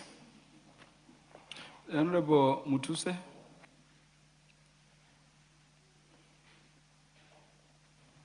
Thank you, Mr. Speaker. I rise to briefly support the report of the Budget and Appropriation Committee that I am a member of for the second supplementary. Mr. Speaker, as has been explained by the chair and the leader of the majority party, the main purpose of supplementary 2 is to align, number 1, the expenditures with actual revenue collections, so that as we cross the year, our books are balanced.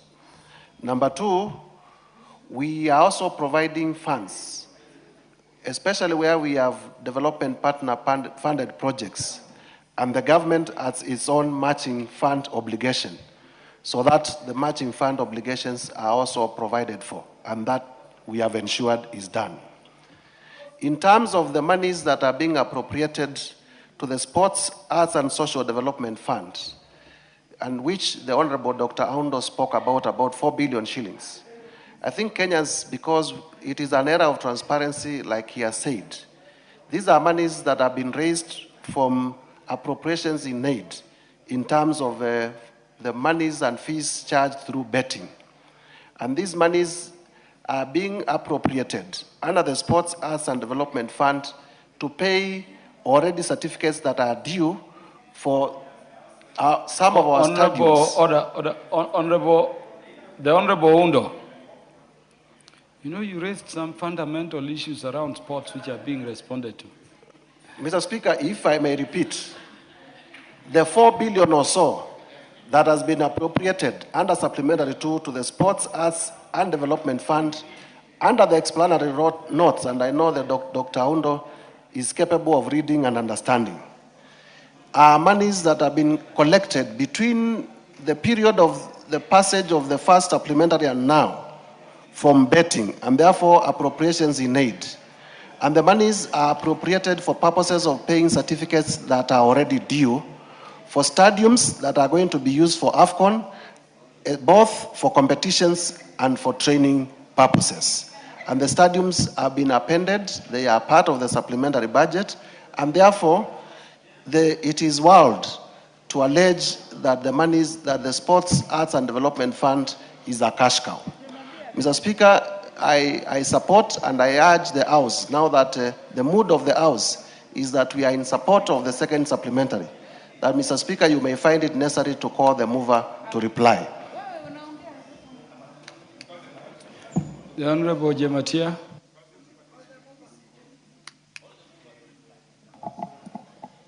Thank you so much, Mr. Speaker. I also rise to support this report, and I also want to declare that I'm a member of this committee, like Honorable Mutuse. Mr. Speaker, this is a report of supplementary 2 to align to the bigger budget, so that when we are appropriating, we are able to have our budget in line. Mr. Speaker, considering the situation in Kenya today, I want to speak about the Nyota programs and what the government is trying its best to support through these programs for our young people. The beauty about Nyota is that it gives you the skill as it supports you financially. Whereas we understand not everyone is going to be actively and able to benefit so much, but majority of the success stories out there is with continuous support through government, Nyota is going to give our young people a better skills and survivals as they push and try as much as possible to make ends meet. And Mr. Speaker, this budget also gives a wide equity into the country. If you look at the placement of the budget and even considering these estimates supplementary too, we are able to bridge gaps where we were not able to give enough funding. And considering also the world support, World Bank and other organizations that is injected in this budget, I want to support, and I say this is going to be one of the most effective way to build this country. Thank you, Mr. Speaker. Honorable John Gitonga.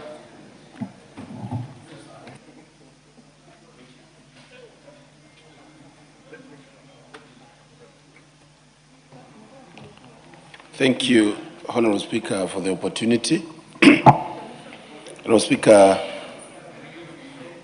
as I rise to support the supplementary budget too, Honorable Speaker, it's good to say that when this House is passing budget, it is passing money that has come from work that Kenyans are doing, Honorable Speaker, loans that Kenyans are borrowing, sometimes with very painful interest rates, Honorable Speaker. So, Honorable Speaker, I believe as we pass the supplementary budget too, Honorable Speaker, we need to look at places where there is over-budgeting, Honorable Speaker. There are places where, Honorable Speaker,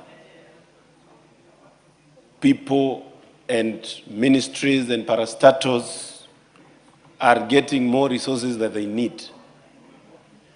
And, Honorable Speaker, for the last few weeks, if you have happened to go to hotels in Coast, they were full to the brim, Honorable Speaker, while our MDAs are trying to utilize monies that have been allocated to them to meet the deadline of the June deadline, Honorable Speaker, for the financial year. And, Honorable Speaker, it has been a tough time for Kenya. It has been a tough time for Kenyans, for businesses, for mama mbogas, and it is not the time, Honorable Speaker, for resources that come from taxes to be misused and mishandled, Honorable Speaker, especially opulently or extravagantly by the people that are using these resources. And it saddens me, Honorable Speaker, when we see places where Kenyans are getting low value for money, getting even additional resources, Honorable Speaker, in budget. And I know I am speaking on behalf of very many Kenyans. When we see increment in budgets for choppers, for State House, for office of the Deputy President, Honorable Speaker, when, Honorable Speaker, many Kenyans cannot even get good health care, and they don't have, Honorable Speaker, resources to have even food on their table. And today, Honorable Speaker, because we have passed the finance bill, I expected this House to take a reflection journey of the changes that we have made in the financial systems that have pressed Kenyans in a very tough way. Honorable Speaker, when we came in, when this House got into power in 2022, we first increased and put housing levy. Honorable Speaker, on top of that, we added and increased the banding for payee, whereby people were doing 30%. If you earn around 500,000, now it's 35%. Honorable Speaker, we have also increased the NHIF, Honorable Speaker. the NSSF. People used to do 1,000, now it's 6,000, Honorable Speaker, for somebody earning 100,000. This tells you, Honorable Speaker, that we cannot sit here as a house and not discuss how these resources that we are now passing through the supplementary budget to are being used, Honorable Speaker. And you have read and seen, Honorable Speaker, as early as yesterday, we got the news that World Bank has denied the emergency fund for our country to caution our economy. It tells you, Honorable Speaker, that at some point we have to live within our means. We have to use what we are collecting. And Honorable Speaker, I don't think, Honorable Speaker, that even when we are considering passing the status quo, we should have considered to have the finance bill of this year, making sure that Kenyans have some more monies in their pocket. Honorable Speaker, if you look at our collection in terms of revenue, you'll find that while the normal Kenyan has had it rough with having no resources and money, extra monies to use, it is only a margin of only 500 billion in collection between 2021 to the current financial year, Honorable Speaker. It tells you, while you are increasing taxes, what Kenyans do, they readjust and deny you even more taxes. So we need to reduce and put down the government recurrent usage, and also be prudent on our resources. We need to live within our means. We need to use, Honorable Speaker, what we have. But Honorable Speaker, we know that the House as it is today, and we have seen it in the morning, Honorable Speaker, and I wish Minority Leader was here. It is not that there is a problem with the people who are against passing of the finance bill. It is only that this House, as it is constituted today, the minority and the majority side are speaking the same language. When the majority says something, minority supports. Honorable Speaker, that is not how this House was constituted to work. It was Honorable Mukunji. Order, Honorable Mukunji. Honorable Mukunji, we are debating the matter under order number 14. It's a motion for consideration of the supplementary estimates 2 for the financial year 2025-2026. Could we just go back there? Honorable Speaker, I have not left my trail of contribution. Yeah, Honorable Speaker. Honorable Mukunji, the majority leader is on a point of order. Honorable Speaker. Just take your seat, Honorable Mukunji. Honorable Speaker, first let me thank you for guiding the member for Manyata, Honorable Mukunji. But now that he mentioned me and the minority leader, that if he says something, I must support, or if I say something, he must support. Just to inform the member that this is a house of debate. And you debate based on your understanding of issues. And therefore, if I understand there is something good in a bill to support, and my colleague, let me not even mention my colleague, the minority leader, Honorable Mukunji himself, sees there is something good to support, or he says something good that I feel is good to support, I will support. But you see, Honorable Speaker, the problem is that some of us have taken this chamber as an avenue for propagating rumors they collect out there. And I said here yesterday, Honorable Speaker, you had somebody say that the Finance Bill 2024 had provisions touching on land. Another one said they had provisions touching on Mitumba. And you could hear a select number of these members who congregated somewhere there raise the same issues, Honorable Speaker, to speak to the gallery, to speak to the people out there. This morning, Honorable Speaker, it took the person who was at the chair to correct the member for Chwele, he's called Honorable Kalasinga, who purported the finance bill had a clause 169. Sure.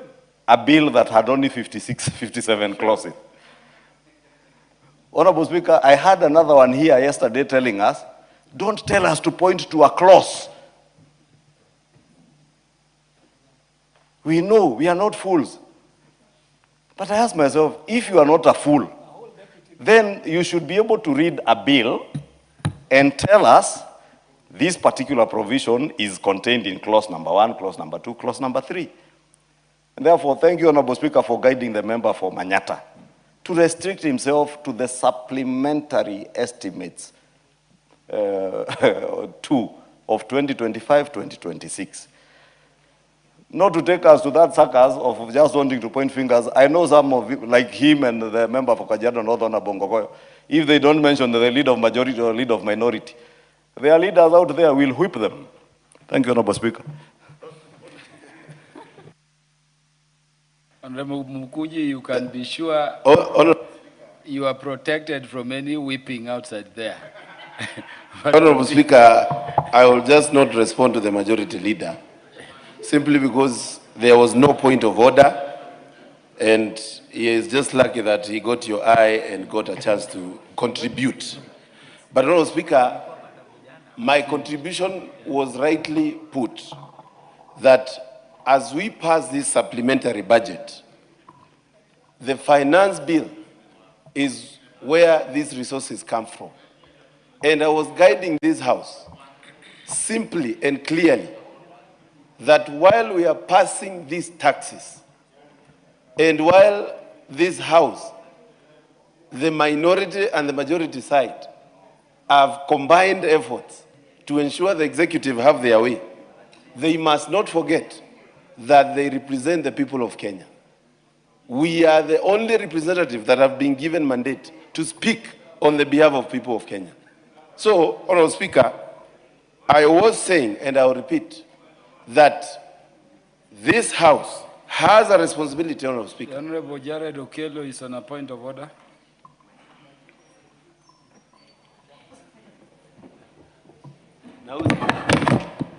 Honorable Speaker, I thank you for the opportunity, and I would want to correct this notion that only those who oppose the government speak for the people.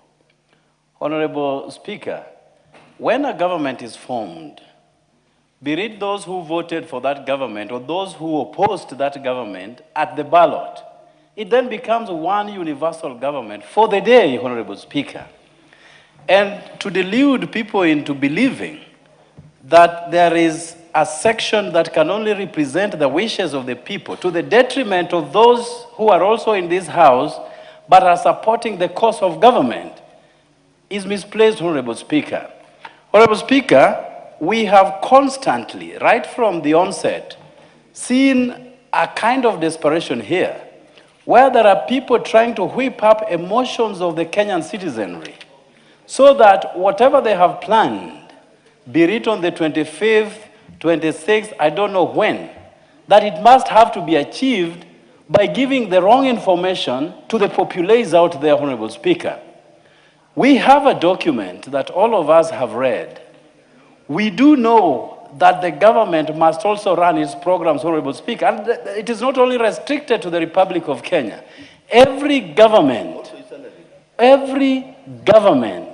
must mop up funds to run programs, be it recurrent expenditure and development, Honorable Speaker. And when we have a document such as this that is before us, it has to be read with a tooth comb and critique where necessary, but only basing on facts and not conjecture, Honorable Speaker. And therefore, it behoves all of us in this House who represent the wishes and the plight of the people out there to be factual. And that also helps our people make a deliberate decision, be it those who are in this House and those who are outside this House, Honorable Speaker. So I implore upon each and every individual here to restrict themselves to the confines of this document without necessarily being extra. I hope you will have your time, honorable members, that we do not have to be extra, you know, without necessarily understanding the depth and the width of the document that is before us, Honorable Speaker, and I thank you for the opportunity. Yeah, Honorable Mukunji, you have 1 minute to wind up.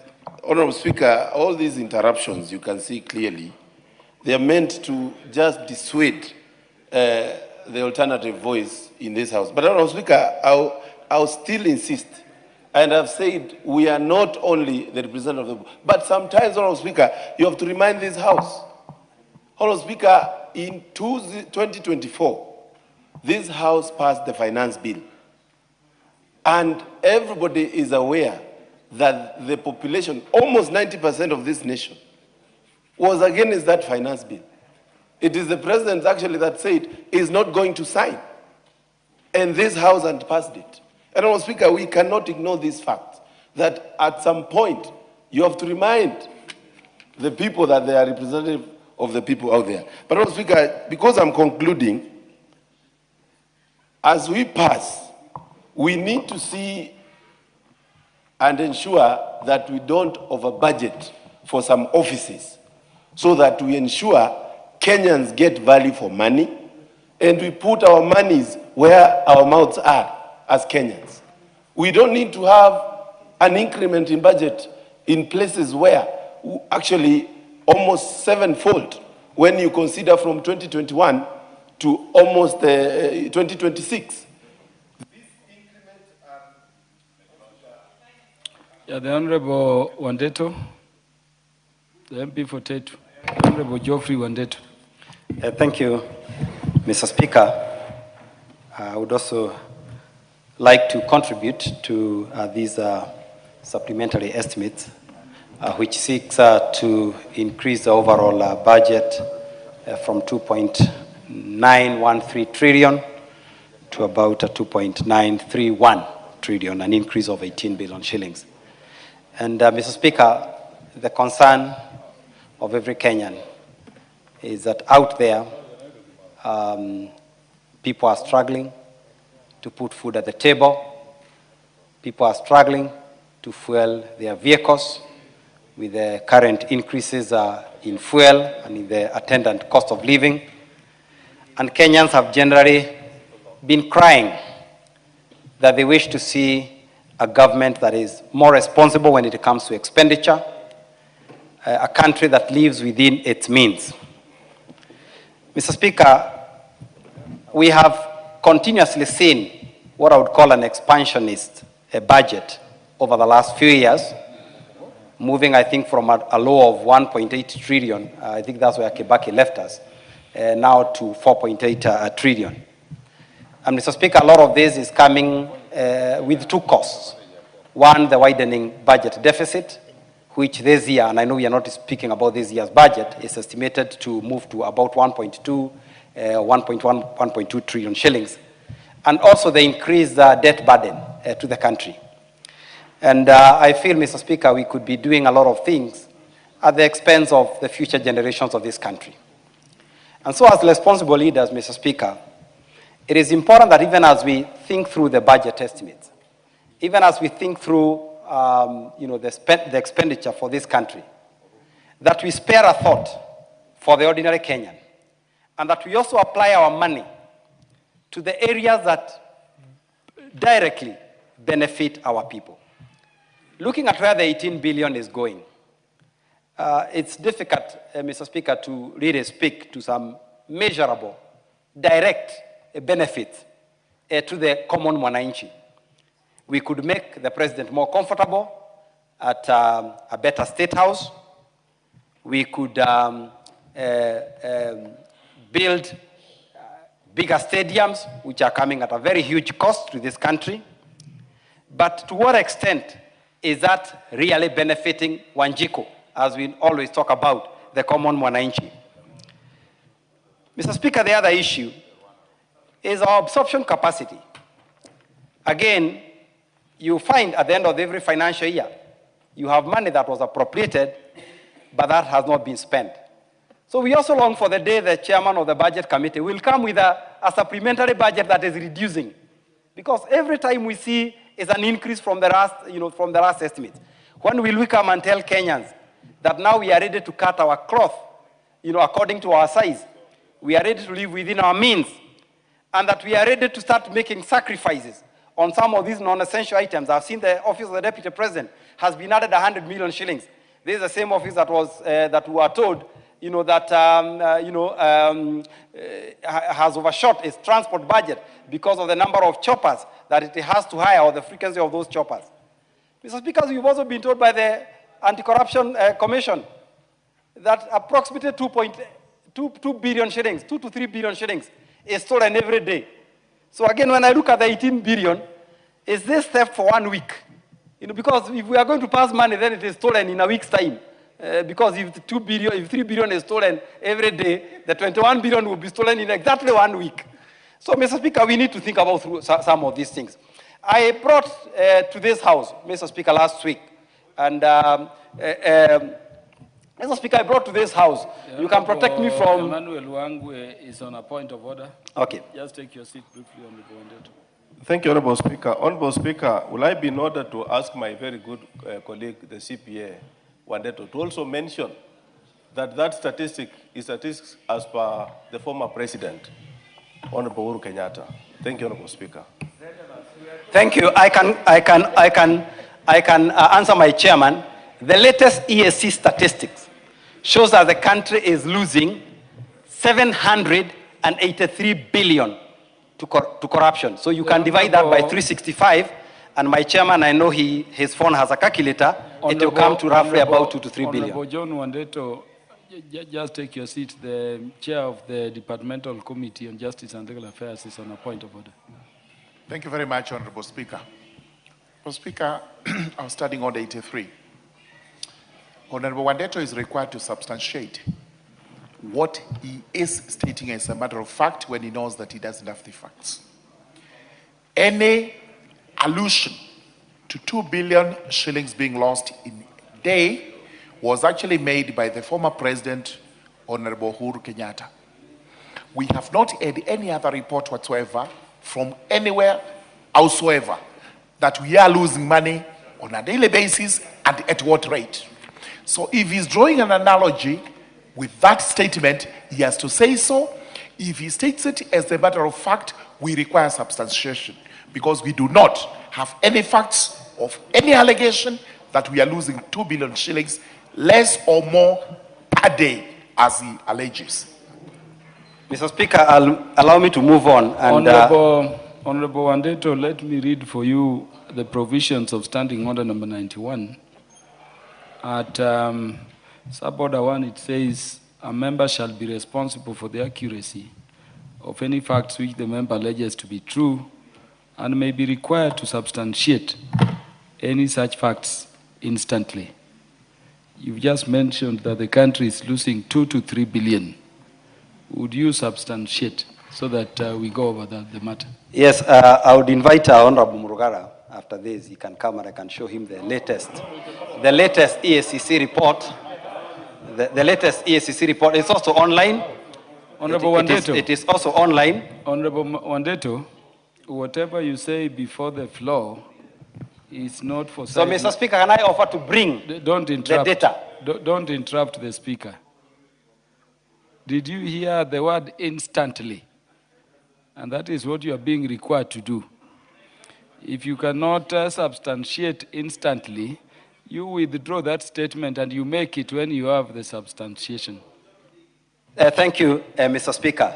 Mr. Speaker, like I promised, I'll bring the data. So for now, let me withdraw the allegation, but I will come back to this House to bring the report. Because I know... No, that is very much in order. This is a setup. But, Mr. Speaker, more importantly, members, that is 2 very weeks ago, much in order. last week... No, just a minute. That statement is withdrawn and let it be expunged from the record.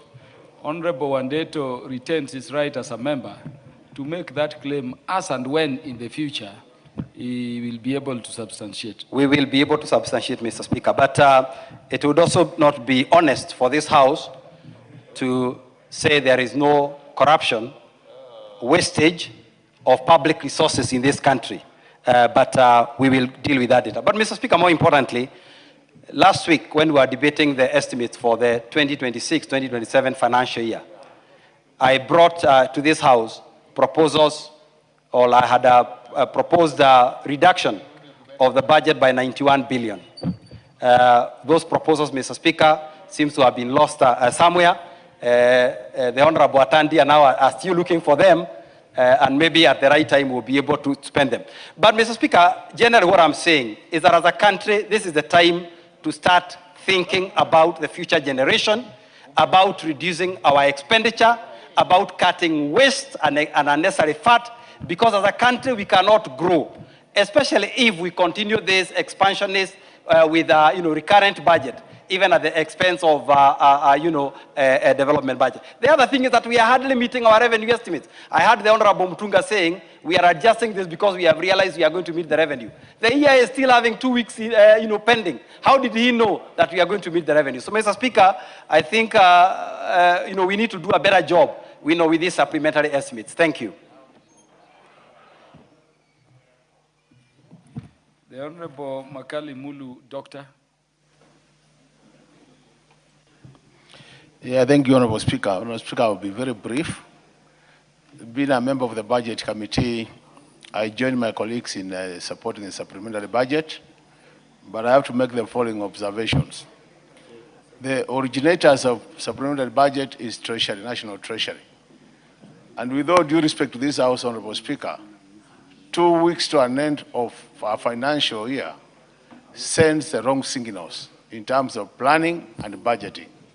I think into the future, Honorable Speaker, we should be firm as a House that the last supplementary budget to this House should be coming at least a month or two to the end of the financial year. We cannot stop it because it's a constitutional provision under 223, but I think 2 weeks to the end of our financial year, that is really not good for the House. The second item, Honorable Speaker, as I conclude, and I think is this important, Honorable Speaker, I think members seem to have forgotten that the budget we are discussing, which is this year's financial budget, Honorable Speaker, had a huge budget deficit. And what has happened even over time, Honorable Speaker, many times I've talked about a moving deficit target. How I wish that some of these savings we are talking about through A&A and other amounts not being utilized would have been pushed to reduce the budget deficit so that we reduce our public debt, Honorable Speaker. Public debt is a huge, huge problem in this country now where we are. We always keep on talking about it being sustainable, but I think we need to make a very deliberate move, Honorable Speaker, that we start reducing it. So with those remarks, Honorable Speaker, I want to support it. But Honorable Speaker, also another statement of fact, Honorable Speaker. I think members have said here that I think by design, the architecture of this House is that you have a majority side and you have a minority side, Honorable Speaker. The expectation is always that the majority side might be carrying the voice of the executive.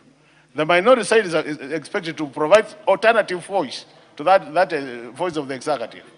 And in a situation where you find that in many cases, and Honorable Speaker, I want to challenge anybody in this House to tell me when is the last time we had the minority leader of this House giving different opinion from the majority leader, so that he can come and try to harass his deputy by saying that he is taking over his position. It is not taking over his position. It is stating things as they are, Honorable Speaker. Honorable Makali, don't go back there. No, Honorable Speaker, I think he's stating things as they are. In fact, let me tell you. But with those many remarks, I submit, Honorable Speaker. Lastly, Honorable John Kagusha.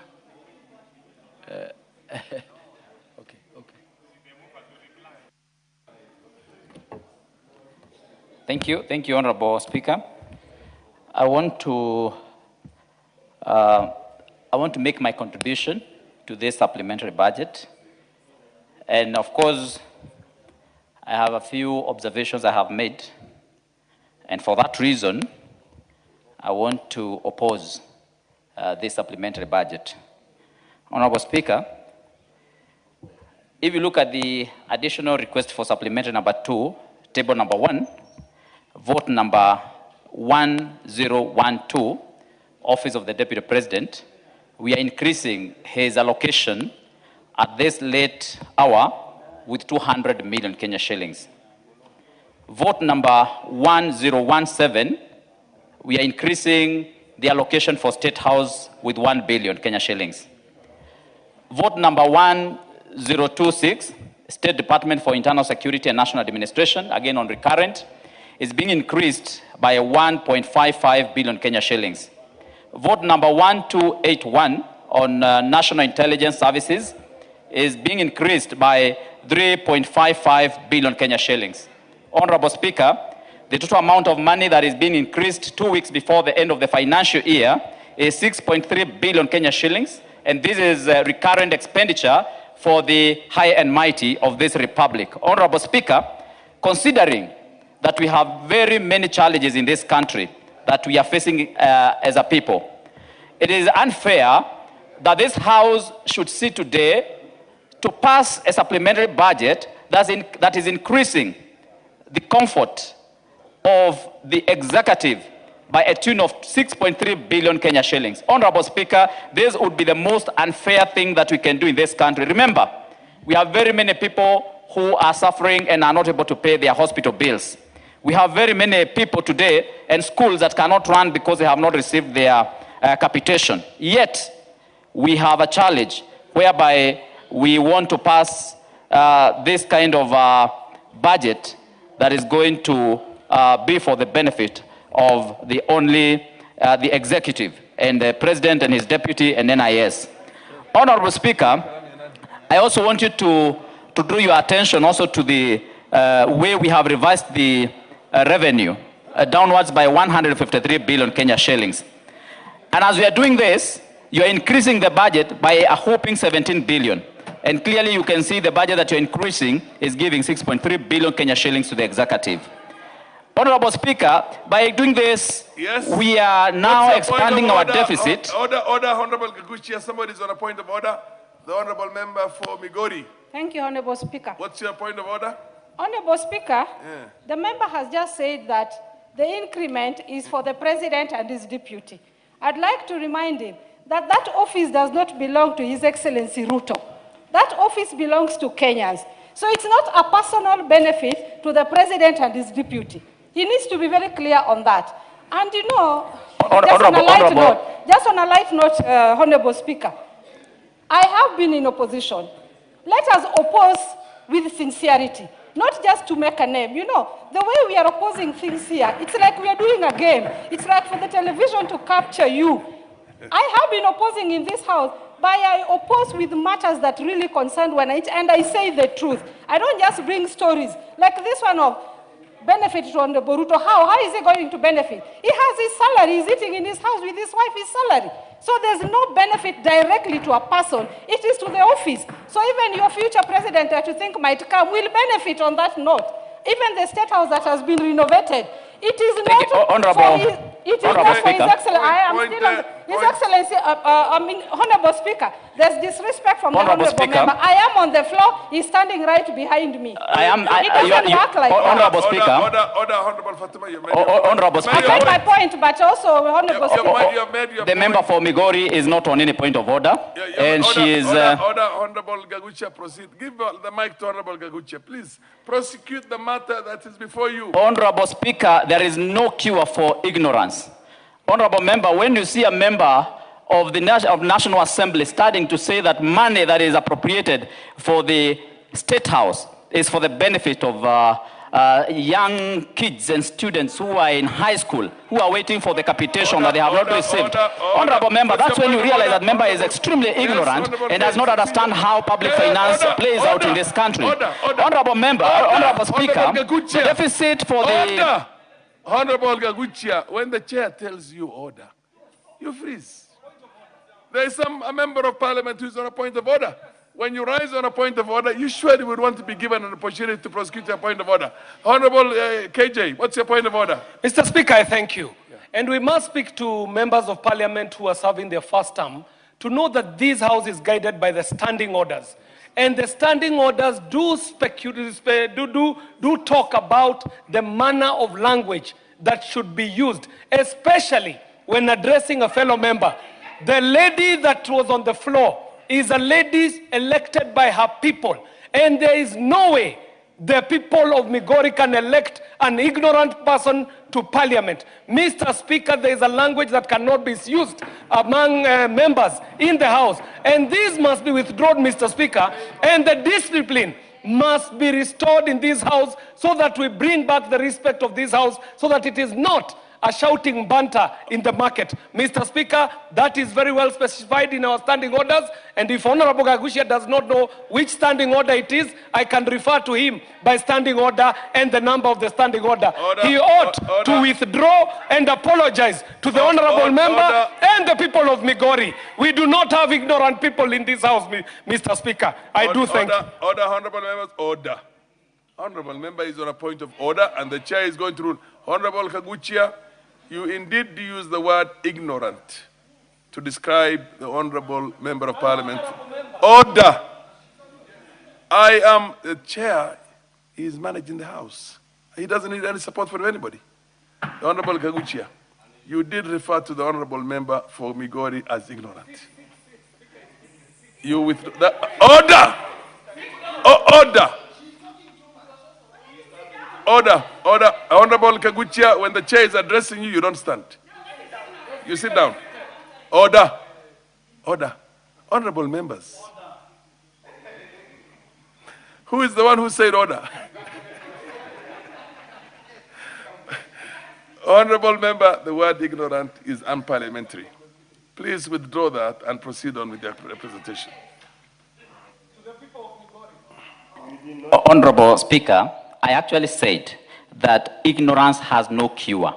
And anyone who has found cure for ignorance might as well inform me so that I can know what that cure is. Honorable Speaker, I only say that ignorance has no cure. Order, honorable members, if that's what the honorable... Order! Honorable Fatuma, you have had a long spell for you to prosecute your point of order. Allow other members of parliament also to prosecute their issues on this. Order, order. No. If you thank you very much. He said, as he puts it, ignorance is no cure. He did not specifically say the honorable member for Migori is ignorant. Proceed. Thank you, Honorable Speaker, for that protection. Honorable Speaker, I find that the deficit in our budget now has been expanded by 170 billion to 1.3 trillion Kenya shillings from 1.99 trillion Kenya shillings. And you also realize from this supplementary budget, the domestic borrowing has been expanded by 162 billion to 1.13 trillion Kenya shillings. Honorable Speaker, we are speaking from, or this country is now speaking from double sides of the mouth. When you say that we are not going to borrow, and then you see this kind of increase being done. Honorable Speaker, I propose this money that has been allocated in this supplementary budget to State House, to Deputy President's office, to NIS, to Interior, to the tune of 6.3 billion Kenya shillings. That these four offices are meant to spend this money within the next 2 weeks. Honorable Speaker, I respectively propose that that money be put on road construction, be put on capitation for schools, be put on medication for our people in hospitals, and be put on agriculture to subsidize seeds, especially now when we are going to planting season very soon, so that our people can benefit from these maneuvers that we do in our supplementary budget, rather than benefit a few individuals who seem to be enriching themselves, living large and comfortable lives at the expense of Kenyans who are suffering. Order, Kaguchia, order. I'm actually directing the clerks at the table. Every time the Speaker directs somebody and says order, if that person continues on talking, switch off the mic. That's the rule. What's your point of order, Honorable Kimani Chungwa, Majority Leader? Thank you, Honorable Speaker. On relevance, Honorable Speaker, and I was listening to the member for Mukurweini, Honorable Kagushia. Just to remind him, we are debating supplementary estimates 2. And if indeed it is true, ignorance has no cure, I don't know how we may cure some of what we are seeing in the House when you purport that you can now move money in a supplementary 2 budget, 12 days to the end of the financial year to benefit this and that group. Truly, Honorable Speaker, ignorance would have no cure in that case. And if ignorance has no cure... Ignorance has cure because if somebody is ignorant, he gets informed or educated. Honorable Speaker, you know, if ignorance has no cure, even the ignorant, you may not be able to educate them. That is why, Honorable Speaker, you have had some people say that this and that clause has this and that when it doesn't have, and when you challenge them, they tell us, don't refer us to the clauses in the bill. I just want the member for Mukurweini to remain relevant to the debate. Cognizant that this is supplementary estimates 2, not supplementary estimates 1. At the end of the financial year, 12 days to the end of the financial year. And if you bother to listen to the chair of the Budget and Appropriations Committee, most of these are realignments and reallocations towards the close of the year so that you do not leave gaps in one state department against the other. There is no additional expenditure.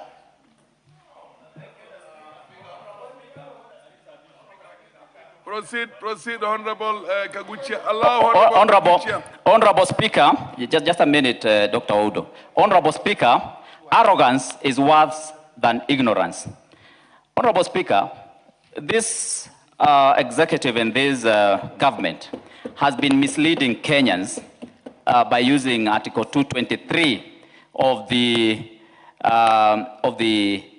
Constitution to spend money without approval of this House and come last minute to get approval. Honorable Speaker, that does not make it right either, Honorable Speaker. Why can't we be spending this money in the right areas of our economy? And so, Honorable Speaker, as much as we are saying ignorance has no cure, Article 223 of the Constitution is an article of the Constitution of Kenya. And the drafters of the Constitution had reason to give us powers, or to give the executive powers, to utilize Article 223 of the Constitution. And therefore, if that article was not useful to the country, we would never have enacted into law in 2010 when we enacted the Constitution. And any expenditure that comes under Article 223 is up to this House to oversight whether those funds are going to proper use. I wish the member was speaking to those issues, but not telling us that Article 223 you made your point, Honorable Majority Leader. Allow the Honorable Kaguchia to make his point.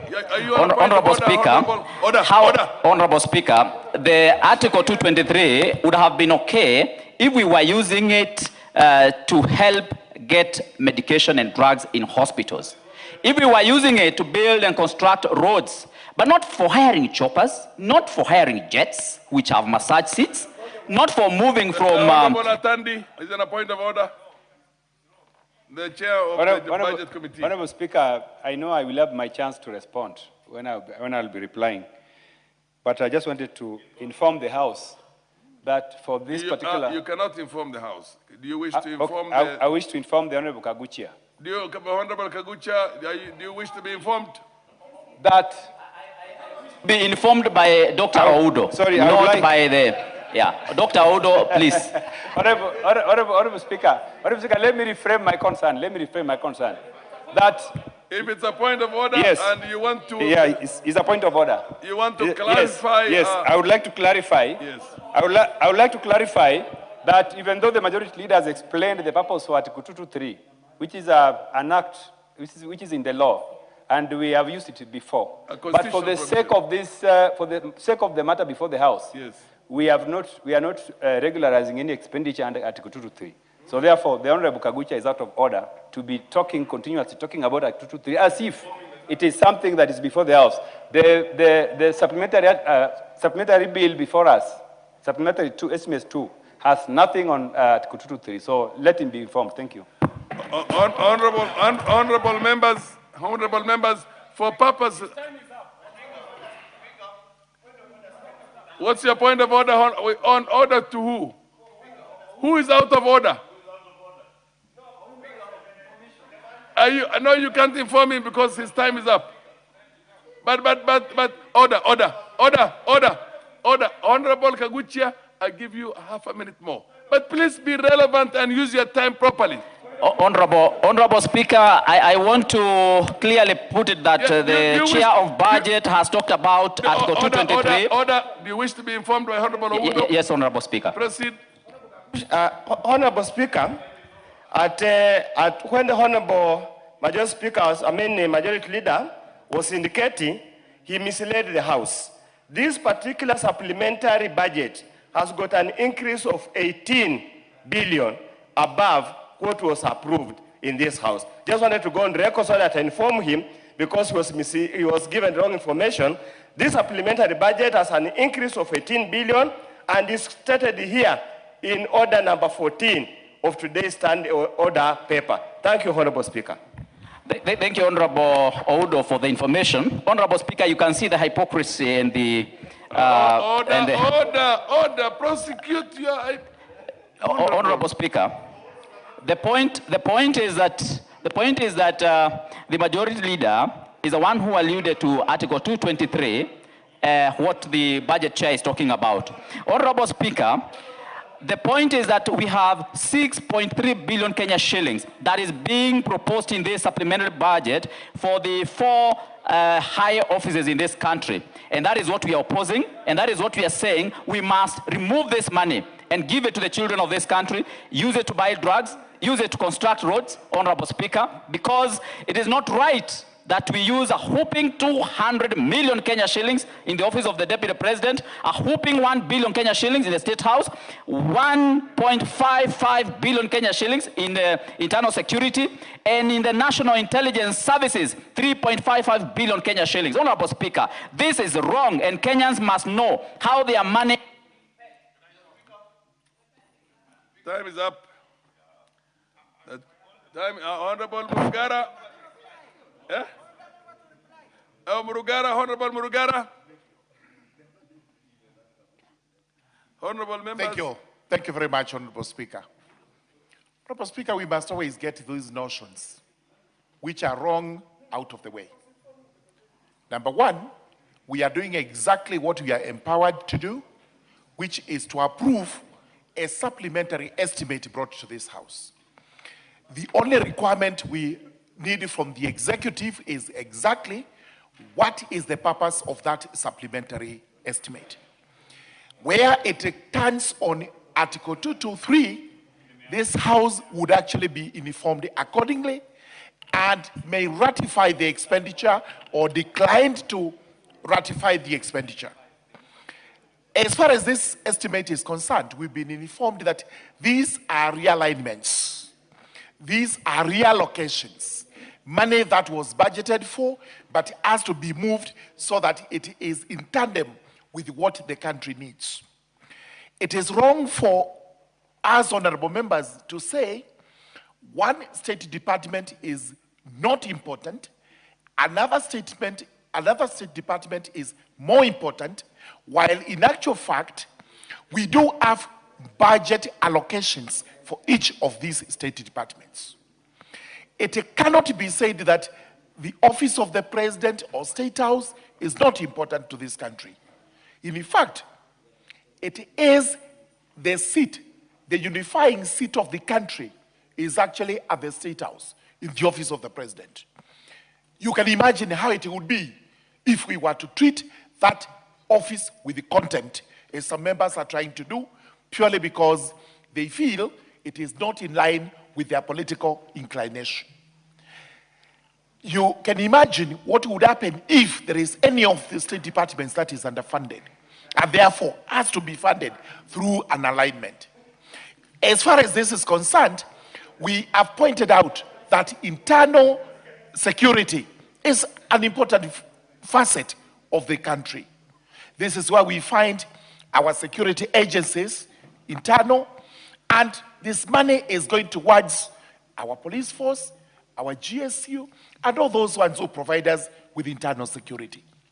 NIS, there's no way this country can survive without NIS. We would be foolish if we did that, because we would be caught here unawares, not knowing what is happening in our own country. We've talked about other very important factors which are not being mentioned, like the Nyota program, a turning point to our youths in Kenya. And nobody whatsoever, nobody in this house would dispute the fact that the Nyota program is one of the most important programs in our country. Ask any other youngster who has benefited from this, and as they continue to benefit, because money is coming up in tranches, we cannot vote because a supplementary has come in to say some money has to be allocated to these youths. Therefore, we are doing what we are mandated to do under our constitution today. Ours is either to agree or disagree, but not to make proposals say that as we speak today, there is no money budgeted for health.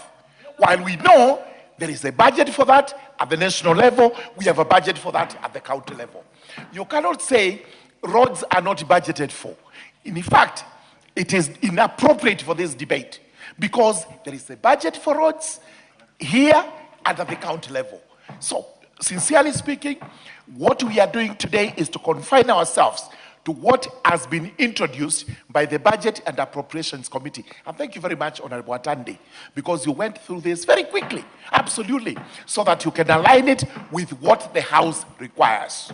This is why we are saying, in the remaining 2 weeks, for whatever reason, if there's any money that is going to be misappropriated or misapplied, that is our work. That is why it's called oversight. Pick it out, bring it here, and we shall deal with it in accordance with the law of the country. Therefore, Honorable Speaker, I do support this report that we pass the miscellaneous appropriations bill. MP for Game.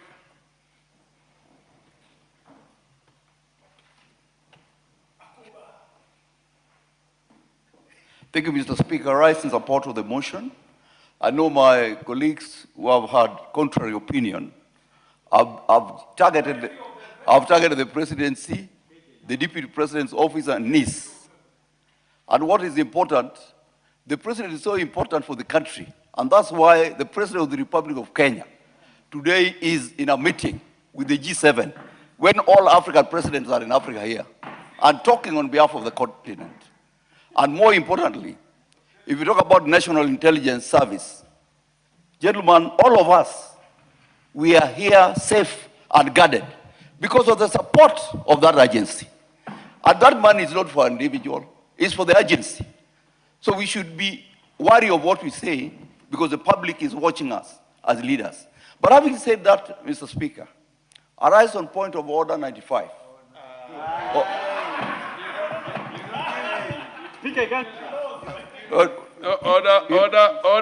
Order.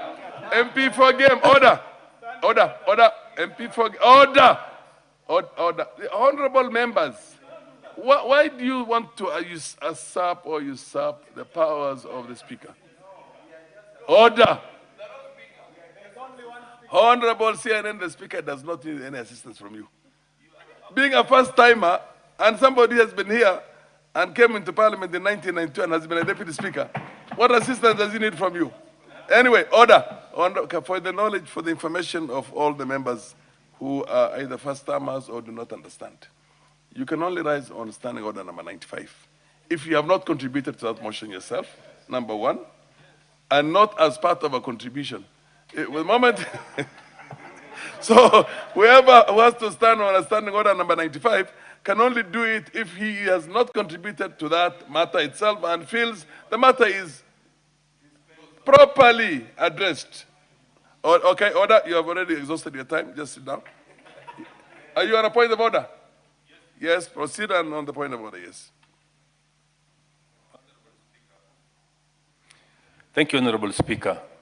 I want first to confirm that I have not contributed to this debate. Fair enough, it's understood. If Much you as had I would have contributed, wished the clerks at the table would have informed me. So Much as I would have wished to do so, Honorable Speaker. But Honorable Speaker, I want to stand under Standing Order number 95 into bracket 1. I've listened carefully to my colleagues, and Honorable Speaker, it looks like we are exhausting substance of discussions on this particular debate, and it is my proposal, Honorable Speaker, that the mover be called upon to reply. Thank you, Honorable Speaker. Honorable members, order, honorable members. I now want to put the question that the mover be called upon to reply. As many of the people say aye. Aye. As many of the people say nay. The ayes have it. Thank you. Thank you, Honorable Speaker. Honorable Speaker, let me first of all thank members for the robust debate that has happened on the supplementary estimates too. Honorable Speaker, I did not expect a lot of interest on this bill, but I'm grateful for the members. You have indeed demonstrated that this is indeed a budget-making house.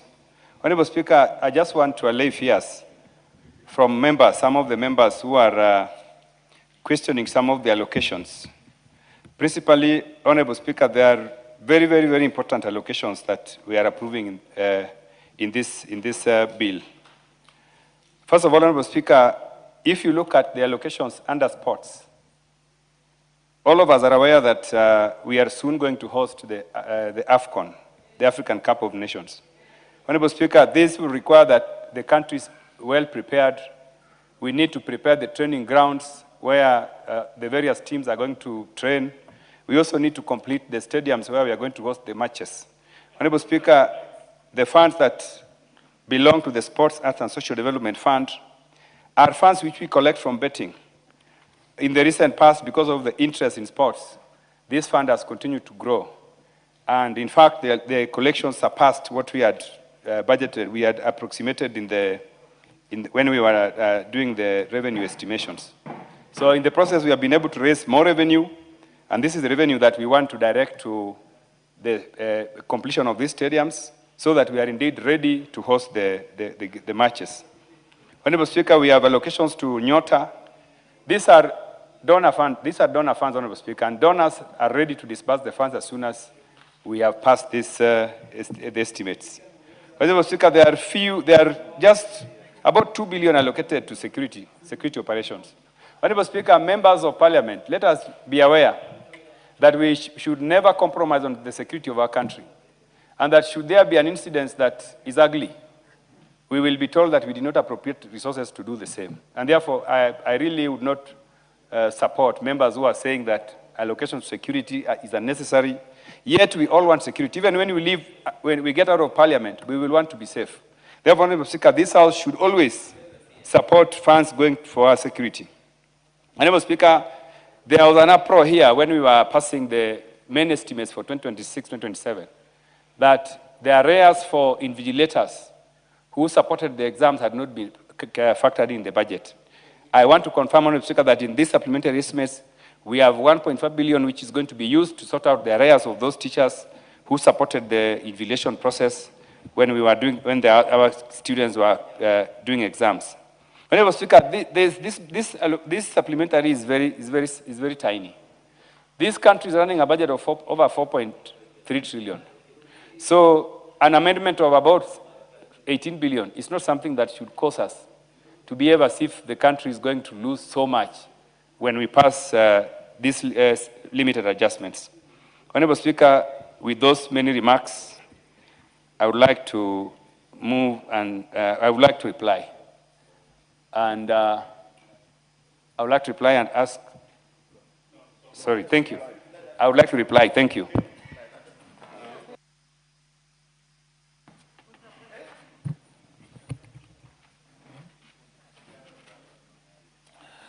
Honorable members,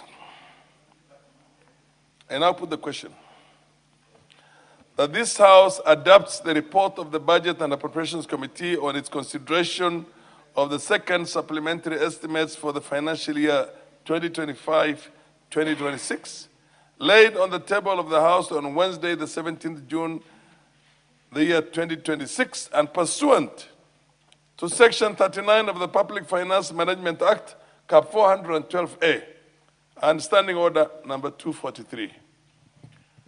1, Roman 1, approves an increase of the current expenditure for the financial year 2025-2026 by Kenya shillings 7,619,000,000 in respect of the votes contained in the first schedule.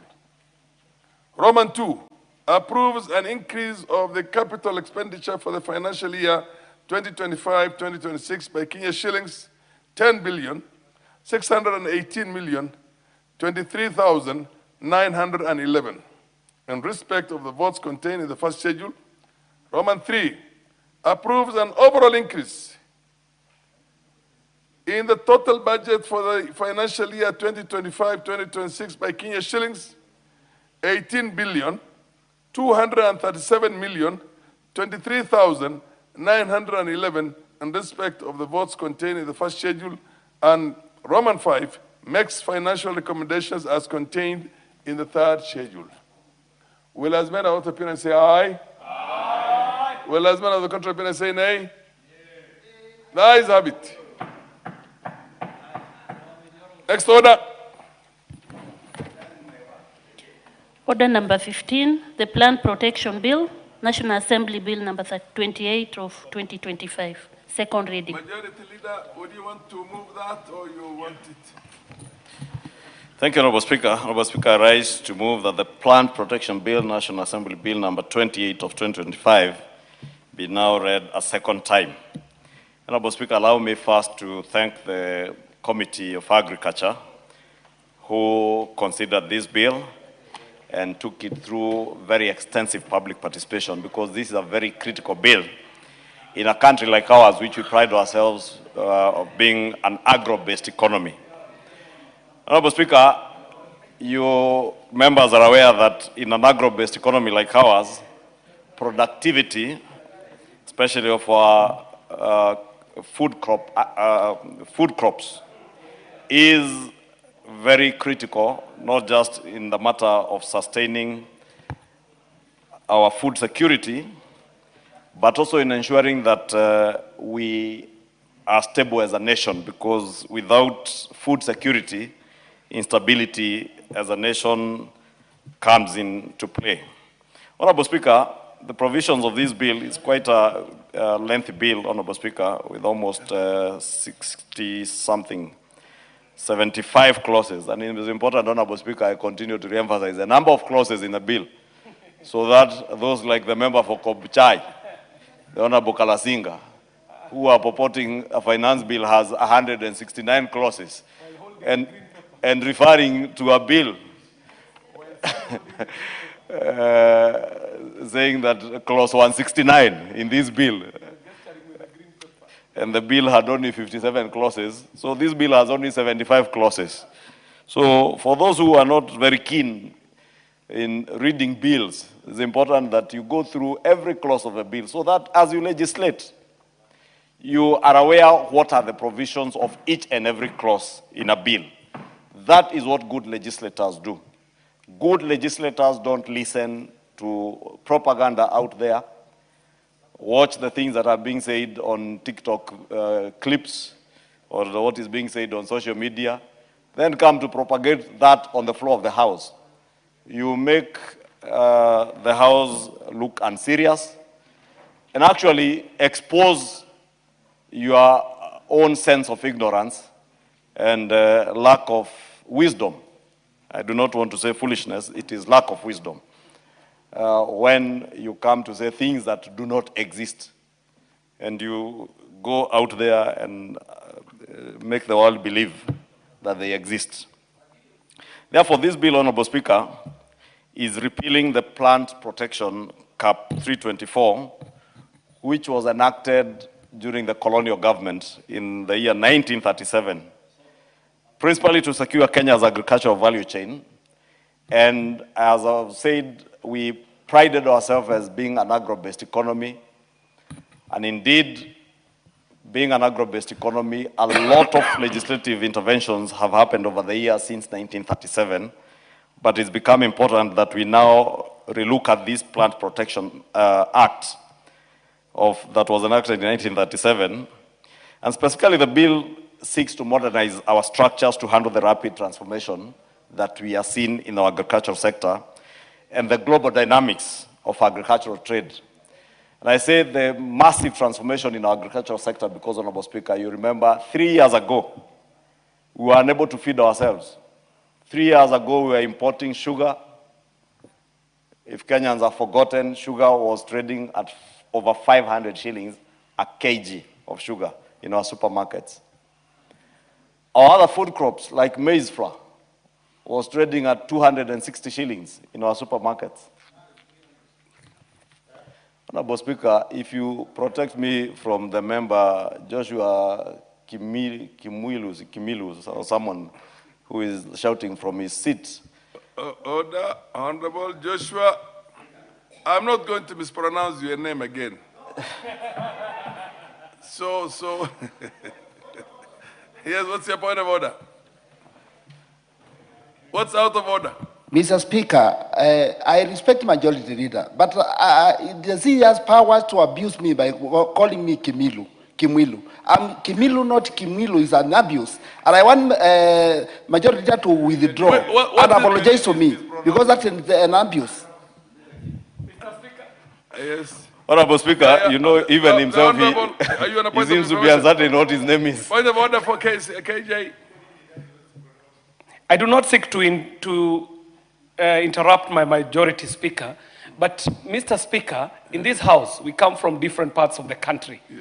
And the speaker who is on the seat himself is on record being unable to pronounce the name of the honorable member. Yes. So, Mr. Speaker, some of these are not things that we should waste our times about on the floor. I think, Mr. Speaker, the honorable leader of majority was on a great point about misinformation and heckling on the floor of the House. So, Mr. Speaker, I think what he was calling you to is to call him out on heckling while members are contributing in the House, Mr. Speaker.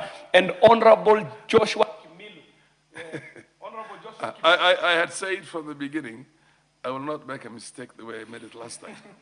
I know the honorable member is called Kimilu. Proceed.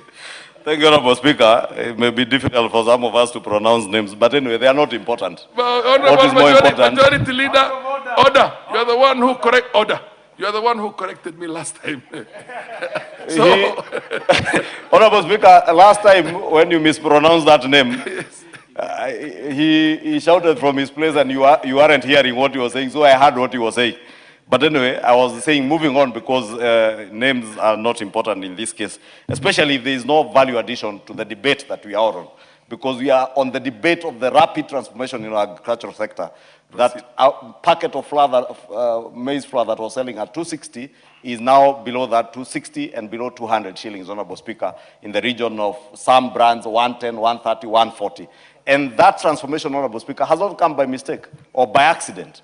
It has been out of deliberate policy decisions that have enabled our investment, our huge investment into the agricultural sector. Honorable Speaker, that investment, whether it is in the seed input or fertilizer subsidy program, which we just allocated another 19 billion shillings, Honorable Speaker, to ensure that this rapid transformation continues. So that those of us who are fond of inciting people around the price of unga, remember some time back there was an unga revolution, then we'll have to get an agenda for themselves to ride on. Just like you have seen, Honorable Speaker, today, unfortunately, there are a handful of members, about 14 members of parliament, who are trying to incite emotions in the country around the question of the finance bill, simply because they could not articulate clear issues that were of concern to the people in the finance bill, because some clearly had not read that finance bill. Therefore, the global dynamics in the agricultural trade, Honorable Speaker, I was speaking about, are also issues that touch on climate change, on the use of organic fertilizers and artificial fertilizers, And those global dynamics are changing the way we manage our agricultural sector, and we must be cognizant of these things and be able to create legislation that speaks to the issues that people are addressing in the world. Because there are places today, Honorable Speaker, where people are insisting on only organic foods and foods that are used, are grown using organic matter. And therefore, part of what this bill is speaking to are these global dynamics in agricultural trade to ensure that we align ourselves and our country's agricultural sector with the changing world or the changes that are there in the world. And therefore, this bill, Honorable Speaker, equally repeals the act, that old act, to align with the current constitution and give clear roles to both levels of the government in the sector. Because when we enacted the first Act of Parliament in 1937, there was one unitary national government. Now we have two levels of government, the national and the county governments. And you are aware that the agriculture as a function of government has since been devolved to our county governments. And therefore, this bill seeks to ensure that we have a harmonized way of relations, or there is harmonization of relations between the two levels of government. And we have removed the historic regulatory duplication and friction that existed between our two levels of government. Therefore, the national government is being given its own mandate in ensuring that we retain border surveillance and international policy decisions. But then when it comes to managing of local plant clinics, building farmers' capacity, execution of on-ground pest management, that has been set aside to be done by the county governments, Honorable Speaker. But just pointing out the key objective of this bill, Honorable Speaker, it touches also on the management of pests. And many of us, because as I said, being an agro-based economy, many of us come from farming communities. And even if you are from Kikuyu like myself, where there isn't much food being produced on large scale, we have subsistence farmers who are growing crops. And we are all aware that invasive pests destroy close to 40% of our food crops globally every year. That all the food produced in the world, 40% of it goes to waste because of pests. And therefore, that makes this legislative proposal an urgent priority for our country to ensure that we have proper pest management control. And when I spoke about the global trade dynamics in agriculture, that also speaks to how do we manage our pests, Honorable Speaker. Because there are certain pesticides that we could use that then makes our food crops and our plants unable to access other markets in the globe. And therefore, we must ensure that even the pests that we are using, we train our farmers, and that's why I said even the two levels of government will have the international standards and international policy and border surveillance to ensure that people are not bringing in pests into our country using plants. That is why KEFIS is established to make sure that they control the kind of plants that come into our country, how we do disease surveillance and pest control, and also to ensure, Honorable Speaker, there is also surveillance of what pesticides are coming into our country and farmers are using. And that is why I say there is now a clear dichotomy of what will be the role of the national government in terms of formulating policy, aligning our policy with the international standards and international policies, border surveillance, whereas we leave the county governments to be the ones who are legally empowered to manage local plant clinics, build farmer capacity in terms of being able to educate our farmers to know what pesticides to use. If you are using organic matter in growing your crops, what organic matter can you use that will also not make sure, that will make sure that your food crops are able to access markets globally, not just locally. And also, of course, they will be the ones in the county governments being able to execute the on-ground pest management, because they are the ones who have extension officers on the ground. Honorable Speaker, the key objective of this bill, therefore, is to establish a very clear and comprehensive legal and regulatory framework, or an institutional framework, that will handle modern agricultural challenges. And specifically, the bill targets to do a number of things. One is to prevent the introduction or the establishment and spread of destructive plant pests in Kenya. As I said, it is possible that if we do not manage this space, people can introduce very destructive pests. And Honorable Speaker, not just pests, but also plants. Remember the case of the Madenge plant which has made the people of Baringo and other areas, including northern Kenya, the hyacinth in the Lake Victoria, Lake Naivasha region, and I think also Lake Turkana, they suffered from the hyacinth. These are things that can come into a country and become a disadvantage to our food production cycle. And therefore, part of the targets of this bill, or part of the key objective of this bill, is to ensure that we have proper mechanisms on the introduction, management, and establishment of destructive plant pests in the country. Two, it also aims to fully institutionalize and facilitate safe international and local trade in plants and plant products. Honorable Speaker, you know, you've seen in many jurisdictions when you are walking out of your aircraft to the terminals, you are told to declare what you are carrying. And part of the things you are asked to declare are whether you are carrying any plants or seeds. And we want to ensure that even in our own country, Honorable Speaker, because I have not seen that at JKIA, we will now have a legal framework that will ensure that people are able to declare, so that even if it's a flower you are coming with from outside, you go to Tokyo and you find a beautiful looking flower or another capital city, and you want to carry its seeds or that plant into the country, we must be sure that you have approval from KEFIS.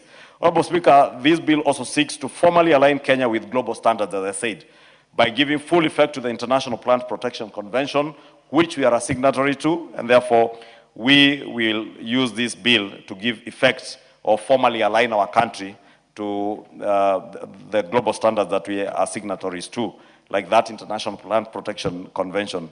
The bill further seeks to effectively manage transboundary and migratory pests that threaten national food security. You remember, Honorable Speaker, like 4 years ago or so, maybe 4 or 5 years ago, in 2020 or 2019, there was an invasion of locusts.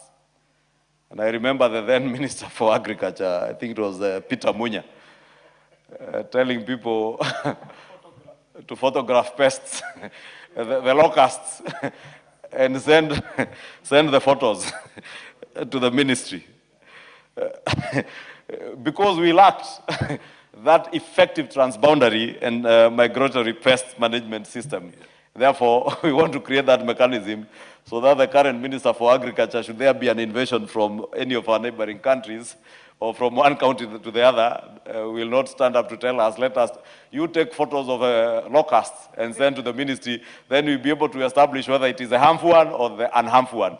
We will have a system now where you are able to manage this transboundary migration of any harmful pests, so that you're able to track them and know if there is an invasion of a harmful pest that would diminish our food crops or our plants, you arrest it in time. The bill also establishes a very comprehensive institutional framework that coordinates plant protection across both levels of government. As I said, this is a bill that is dealing with a matter that touches on devolved levels of government, and therefore, even upon passage in this House, we expect that it will go to the other House. Clause 7 and 8 of the bill, Honorable Speaker, designates the Kenya Plant Health Inspectorate Service, KEFIS, that I had referred to, as a national plant protection organization.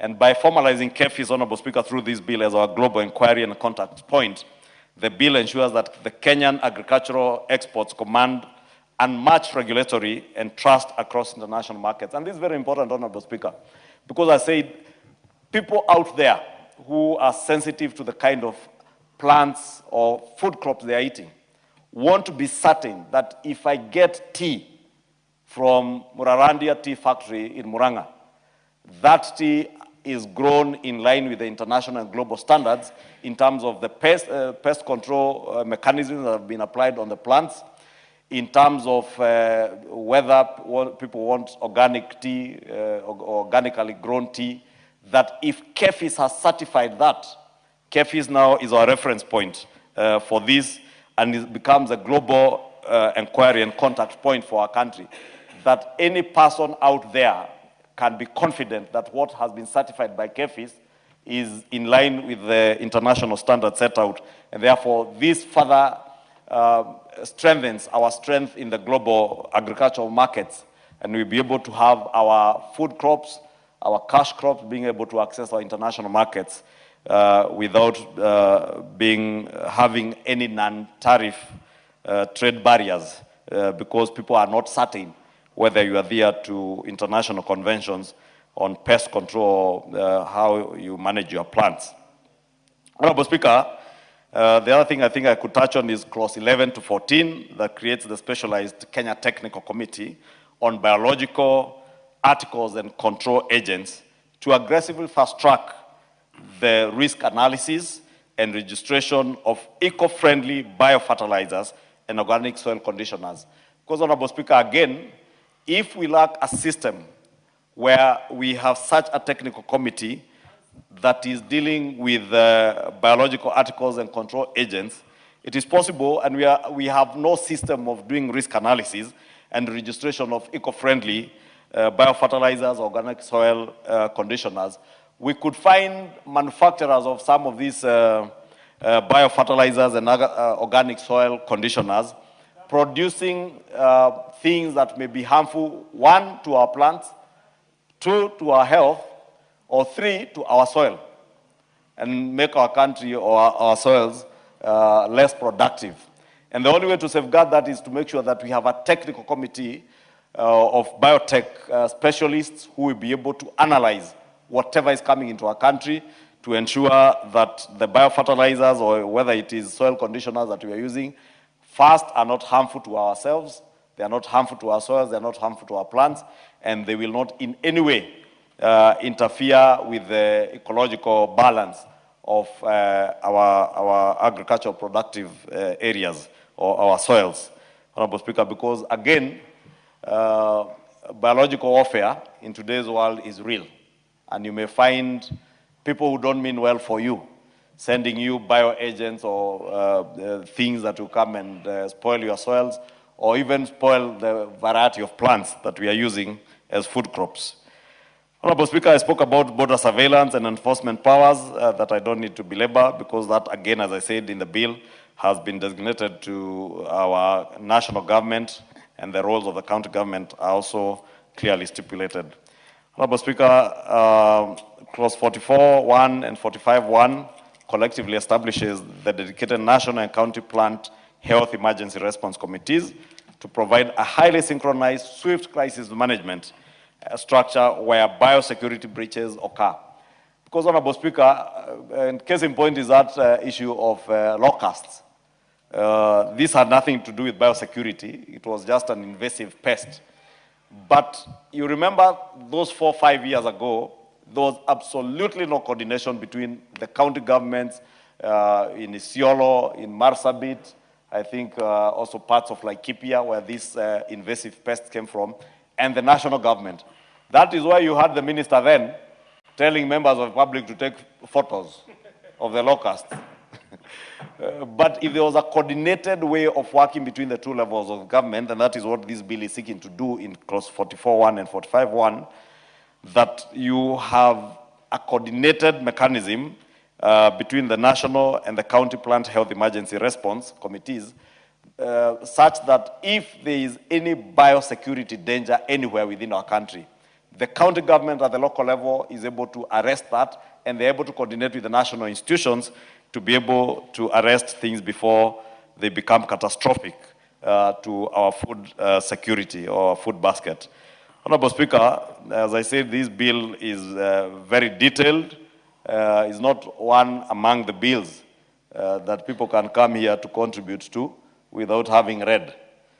You know, the finance bill, Honorable Speaker, is very easy for people to contribute to, because they can come and say all manner of things without reading the bill, without ascertaining what they have had out there is in the bill. That is why you had a very serious leader, or a leader who ought to be a very serious leader in this country, purport that the finance bill had a clause that was converting all leasehold land. Imagine including my small piece of land that is freehold. He purported that it was going to be converted into leasehold.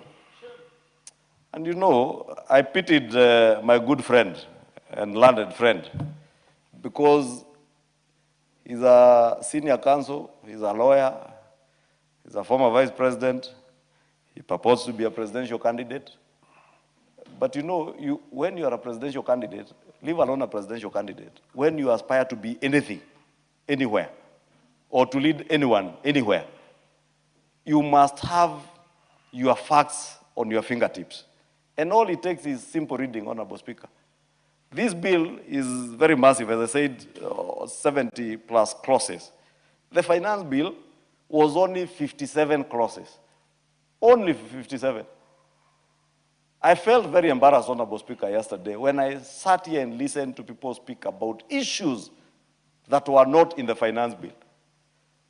I have seen the same people misinforming members of the public in a press conference out here, telling people things that are not in the finance bill.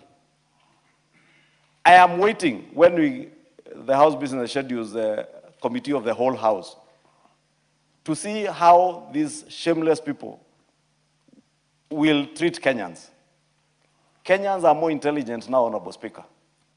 Kenyans know that some years back they were being misled to believe that when a bill goes through second reading, is a fait accompli, that matter has been closed. Kenyans were made to believe that when you finish second reading of a bill, you don't need to amend. That is why we were being told, reject the entire bill, don't amend. But now we must continuously educate Kenyans, Honorable Speaker, to know that when we debate a bill like this in second reading, we are speaking to the pros and cons of what is contained in the bill. But the committee has also done extensive stakeholder engagement.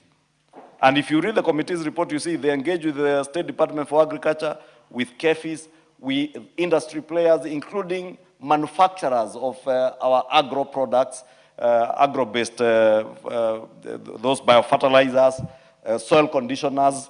They have engaged with research institutions, serious research institutions like CARO. They have engaged with people like Kenya Seed, who are producing seed, and other seed growers, private sector players, agrochemical associations, so that we inform our debate or the legislative pieces that we enact in this House with facts, with proper data, and the same goes with the finance bill. We go out to the public to listen to their views. The committee tables a report that informs our debate. And therefore, as serious legislators, as serious leaders, elected by the people to come and represent them, the best we can do is just to take 10, 20, 30 minutes of our time to go through the executive summary of the committee's report when it is tabled. To get a bill like this, Honorable Speaker, and if you turn to the back of the bill, it speaks to the memorandum of objects and reasons. So I get very ashamed, Honorable Speaker, when a member of parliament stands here and purports that in a bill like the finance bill that was reducing VAT on Mtumba from 16%, taking it to exempt, you are telling Kenyans they are taxing Mtumba. You are not telling Kenyans the truth. That Kenyans pay 16% on their Mtumba when they import it. But because it is easier and more convenient politically to speak to the gallery from the floor of parliament, you want to abuse that. You may look intelligent when you are abusing that here. But when people discover the truth, you look very foolish. And we must safeguard our integrity and the dignity of this House. Because I want to believe every member who is elected into this House is elected as among the best in the areas they come from. Therefore, you must exhibit that.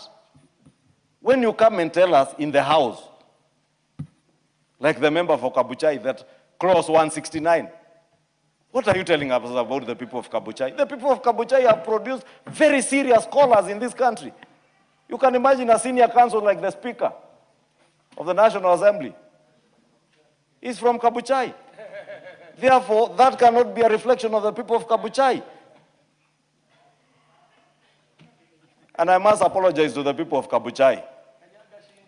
I must apologize to the people of Kabuchai. Because they have serious leaders. Serious people who can help, serious scholars who can read a bill and say this bill has 57 clauses, there is no clause 169. You know, I had the member purport that we are moving, rental income tax is being moved from 7.5 to 30% based on Schedule 3. What's the point of your point of order? Mr. Speaker, is a majority leader in order to use the platform to start campaigning for colleagues here by saying he's apologizing for the people of Kabuchai, which is not important, Mr. Speaker. Can he concentrate on the bill, Mr. Speaker, because we also want to contribute, but to stop trying to decampaign colleagues here in this parliament, Mr. Speaker. Thank you. Honorable Speaker, you know that is not a point of order. If I wanted to decampaign Joshua Kimilu, he knows I can, and he knows what I can say about him. And if he wants me to say it, I can say it, Honorable Speaker. Because for sure, I am sure he does not know what is contained in this bill even now. That is why he's not even paying attention to what is being said.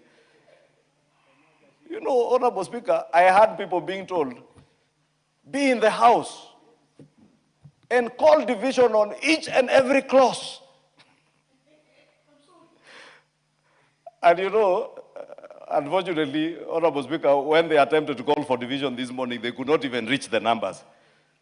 These are people who are being led by more people out there than the members of parliament they are leading in here.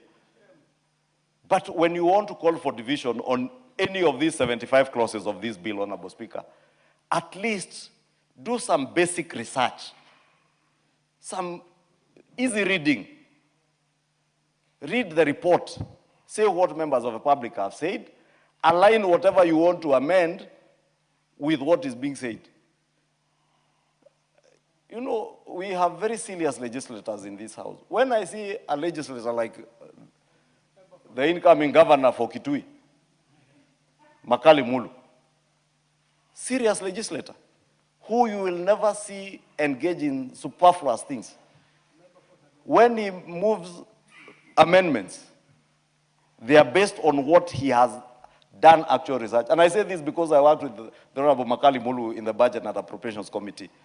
That is why you will not see Makali Mulu engaging in the theatrics that you saw here in the morning, or in press conferences purporting there is a clause 169, rental income tax is being moved from 7.5 to 30% when it does not exist, because he knows the truth.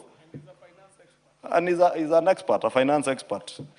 In another life, Honorable Speaker, if I was the president, I would favorably look at Makali Mulu as an expert. Honorable Speaker, I was saying this in conclusion because this is a very important bill. Very, very important bill. But Honorable Speaker, you will see they are not here. And members know who I'm speaking about when I say they are not here. They cannot be here because you cannot use it for politics. But they thought the finance bill you thought you can use for politics. But this touches on the lives of the people of Kenya. Not just farmers, but even the consumers of food. Look at the prevalence of cancer in our country, Honorable Speaker. How do we ensure that we have biosecurity in terms of the conditioners that we're using for our soils, the biofertilizers that we're using, that we don't use those that are carcinogenic, Honorable Speaker, but not the carcinogenic wheelbarrows. Biosafety. Matters biosafety. How I wish we were more members of parliament here to contribute to this debate.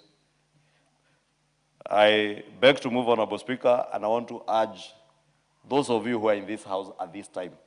This touches on the safety of the food you eat, our food security as a country, and our health as a people, and our relations with other countries in the global agricultural trade.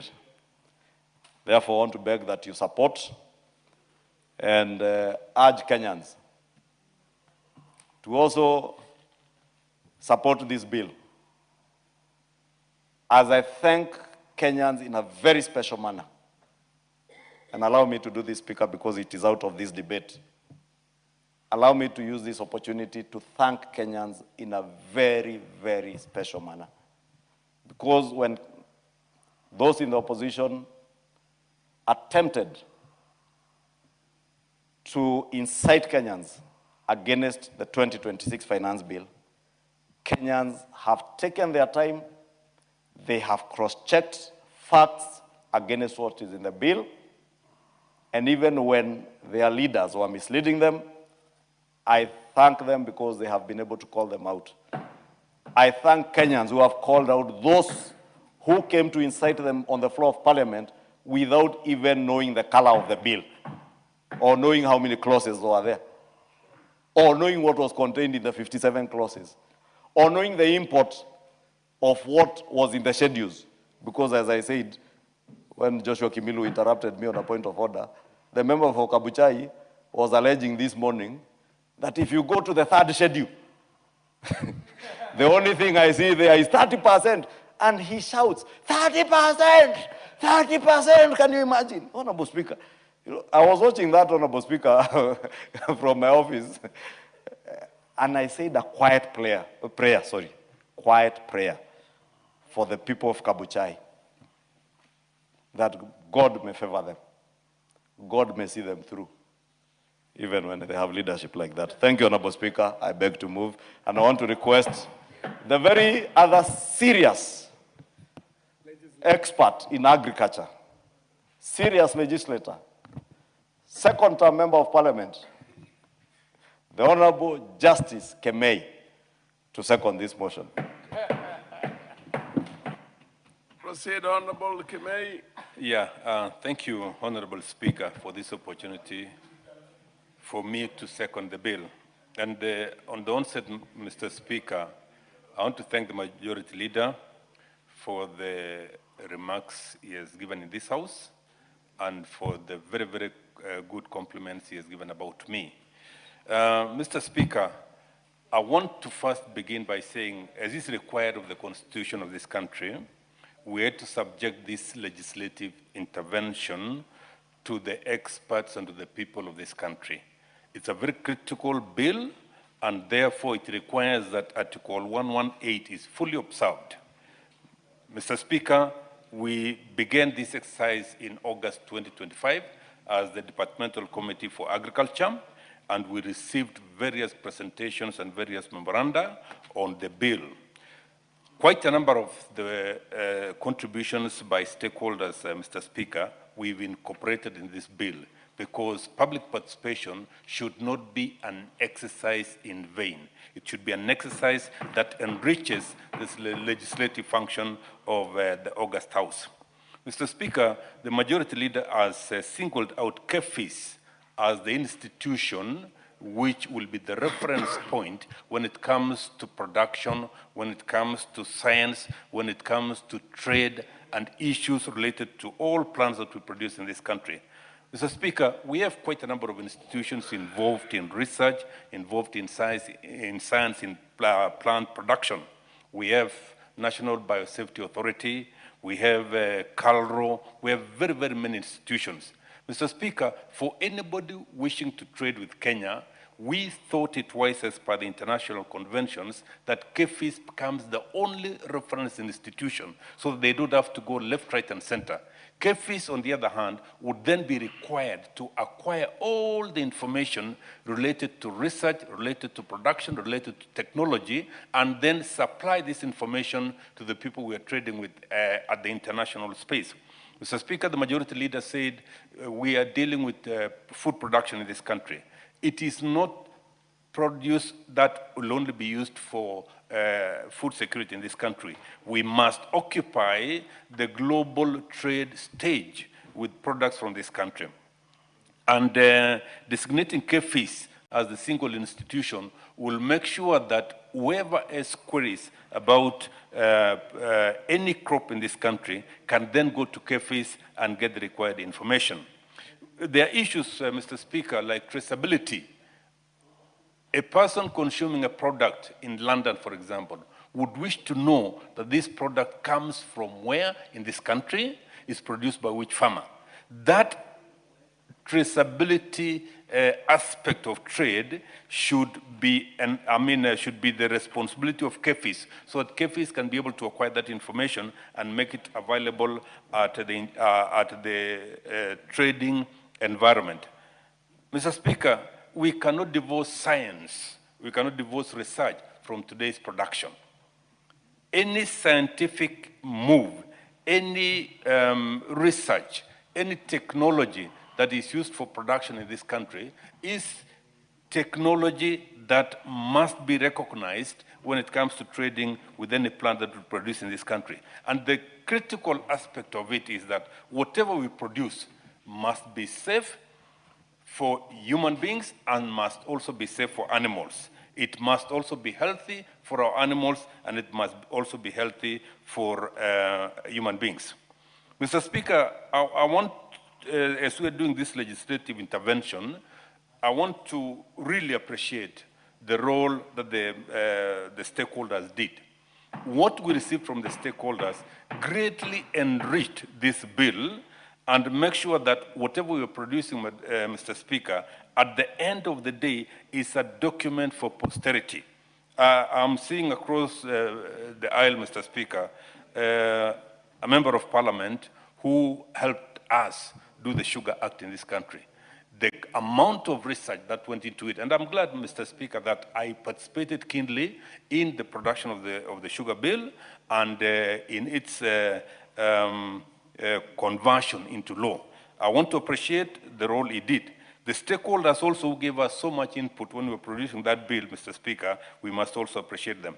Mr. Speaker, that will not end there. The office of the clerk, your office in particular, did give us the opportunity to go out there and speak to the people of this country. We want to appreciate your office, we want to appreciate the office of the clerk, because we were given the required support so that when we come to the House, we're coming to the House to give out a substance of great involvement of the people of this country. Mr. Speaker, as per the International Plant Protection Convention,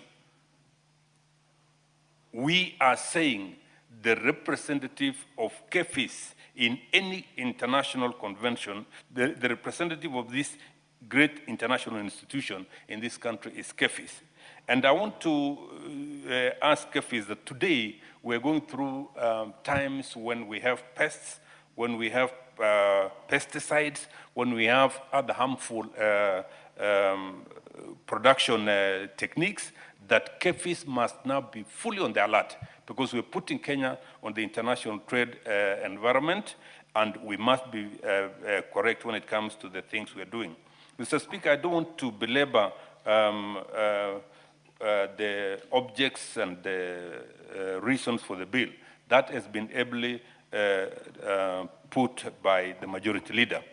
But I want to ask my colleagues in the National Assembly that this bill is probably one of the most critical bills that we've produced in the 13th Parliament. Look at them very closely. I want to invite the Honorable Joseph Wekesa Simiu Majimbo Kalasinga to also read closely this bill. Those are his names. The Honorable Joseph Wekesa Simiu Majimbo Kalasinga, to read this bill very, very critically, because it affects production in Western Kenya, and he should be able to make a pronouncement on this bill if he has read it quite widely. Mr. Speaker, I don't want to belabor. There are very many of the 75 clauses. The majority leader has gone through them, and I'm sure at some point the Agriculture Committee will be able to make more contributions. The entire team, Mr. Speaker, is in Mombasa at the moment on duty. So I'm the only one remaining behind, as is required.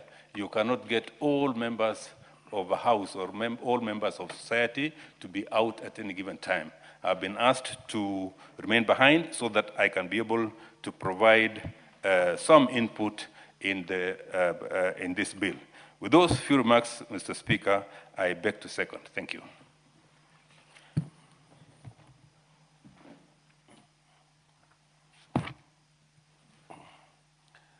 Honorable members, I now propose the question that the Plant Protection Bill, National Assembly Bill number 28 of the year 2025, be now read a second time. The Honorable Kimilu. Yeah, thank you, Mr. Speaker. Mr. Speaker, thank you for giving me the opportunity to contribute to this important bill, Mr. Speaker. And Mr. Speaker, before I make a few contributions, I want to say that these bills are very important to our country because these are house of laws. And Mr. Speaker, when we come with a bill here, Mr. Speaker, it's very important for us as members to read it critically and know as we contribute what, Mr. Speaker, we meant to our country, Mr. Speaker. Mr. Speaker, I'm saying this is not a bad bill, plant protection bill, Mr. Speaker, because, Mr. Speaker, as a country, Kenya is an agricultural country, Mr. Speaker. And, Mr. Speaker, anything improving production in this country, Mr. Speaker, as a legislator, Mr. Speaker, we also need to see how we can improve and how we can support it, Mr. Speaker, in one way or the other, Mr. Speaker. Although, Mr. Speaker, when I went through the bill, I saw some areas whereby during the Committee of Whole House, I raised some changes, Mr. Speaker, to the committee, Mr. Speaker. But I want to say that, Mr. Speaker, sometimes technology in farming, Mr. Speaker, is very important in this country. And when we are improving issue of technology, because now where the world is, Mr. Speaker, we also need to catch up with the whole world, Mr. Speaker, so that we can try to make increase our production, Mr. Speaker, because as a country, Mr. Speaker, if we can be secure, we can be food security in our country, Mr. Speaker, I think some of the issues we are talking and some of problem we are facing, Mr. Speaker, can be sorted out, Mr. Speaker. So I think, Mr. Speaker, when we talk of some of the low earners, like the farmers in the villages, they are suffering of pesticides. And a way of improving on pesticide control, Mr. Speaker, with the technology, Mr. Speaker, also it can also help our farmers to increase the yield, Mr. Speaker. So, Mr. Speaker, what I wanted to say is to say that I have no problem, Mr. Speaker, with the bill. And the bill has a very, very good clauses, which, Mr. Speaker, I think is important for this country, because, Mr. Speaker, KEVIS is, we can say, is a high to agriculture in this country. And some of these things, like we have pesticides control, Mr. Speaker, in the country. But, Mr. Speaker, some farmers are complaining because you get that we have the original pesticides, which are doing a very good job in the pesticide control. But, Mr. Speaker, because of the poverty and problems in our country, Mr. Speaker, we are getting other people who are doing short jobs in between and come up with pesticides which are not helping, Mr. Speaker. And we need to have a good control, Mr. Speaker, of these to the farmers, because if a farmer can invest millions of money in his farm and get it wrong, Mr. Speaker, it can be a big harm, Mr. Speaker. We have, Mr. Speaker, fertilizers. And, Mr. Speaker, fertilizers, as you know, in our farmers, Mr. Speaker, is doing a great job, because if a farmer gets his rights on planting, Mr. Speaker, he is assured of getting a good yield at the end of the day, Mr. Speaker. And that can also help our farmers, Mr. Speaker, to improve on their earning and also make their daily bread, Mr. Speaker, for one day, which is, Mr. Speaker, the way as members of the parliament, we also need to think on how we can do this, Mr. Speaker. Mr. Speaker, today we were talking of finance bill, Mr. Speaker, and there are so many complaints on the finance bill which we are talking about. Mr. Speaker, some of these issues cannot be solved by pressing Kenyans to dig on their pocket, Mr. Speaker. But if we can come up with a formula whereby we can concentrate on, first, Mr. Speaker, improving agriculture in this country. Mr. Speaker, I think even looking money to, for our budget, Mr. Speaker, it cannot be a problem. So, Mr. Speaker, if we can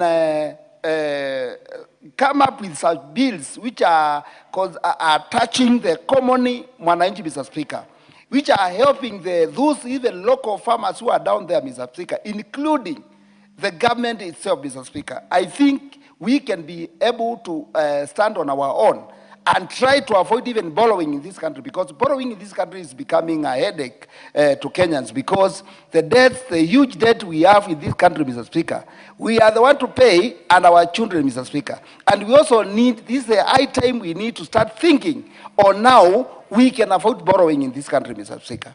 When this government was getting in, Mr. Speaker, they promised that there will be no borrowing in this country. And I'm shocked, Mr. Speaker. It is borrowing day and night, Mr. Speaker. So, Mr. Speaker, we also need to sit down and go back to a drawing table and see, Mr. Speaker, how we can come up with a government which can stop borrowing in this country, Mr. Speaker. And one way of doing it, Mr. Speaker, is trying to do things which can improve agriculture, Mr. Speaker. Because, Mr. Speaker, when I go back to Kambani, I see there is a Thoke Dam. Thoke Dam can feed this country, Mr. Speaker.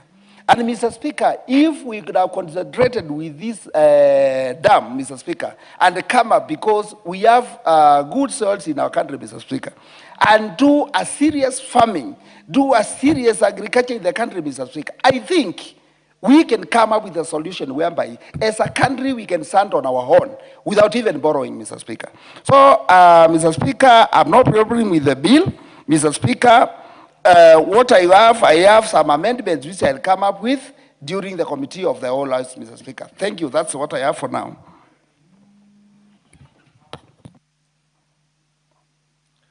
Honorable Murugara, followed by Honorable Wangwe. Thank you very much, Honorable Speaker. Honorable Speaker, this is very useful today for this House to be debating such a very important bill touching on the safety of Kenyans in relation to the flora of this country. As constantly we defend animals, the fauna, we must also know about our flora, which is a source of food, a source of life, because of the air we breathe, and also the greatest saving environment, which is very important for this country. Just before I begin, it's good to give the examples given by the leader of majority, when he has ably moved this bill, and I'm grateful to my neighbor here, Honorable Justice, who has seconded it so well. We have a plant in northern Kenya and northeastern Kenya known as Mafenge. Mafenge is said to be named after Isaiah Mafenge, a former administrator for this country. I cannot remember whether he served in the northern side of Kenya or northeastern, but he said that he actually went to Israel. He found this plant sprouting in that country. It's a very nice canopy, evergreen, and he thought this was the solution to our problems in the arid northern Kenya. So he brought the plant here without any studies, without any form of authorization. He just brought the plant, planted it, and it started doing very well. Little did we know that this plant, once it starts generating, it doesn't stop. It actually colonizes. Number two, it has no shade because it has very sharp thorns. If it pricks you, you instantly develop gangrene, and you're likely to find yourself to the grave unless you have an amputation. And when the animals consume it, especially the seeds, they lose their teeth. So it's such a dangerous plant that is now spread across our northern region of the country, and we possibly do not know what to do with it. I'm not so sure whether it is useful in firewood, it has any other use, apart from what Isaiah Mathenge imagined that time. If it were today, and we had such an act of parliament, he would not have done what he did. Hasif is another one. Nobody knows how it found its way to Lake Victoria.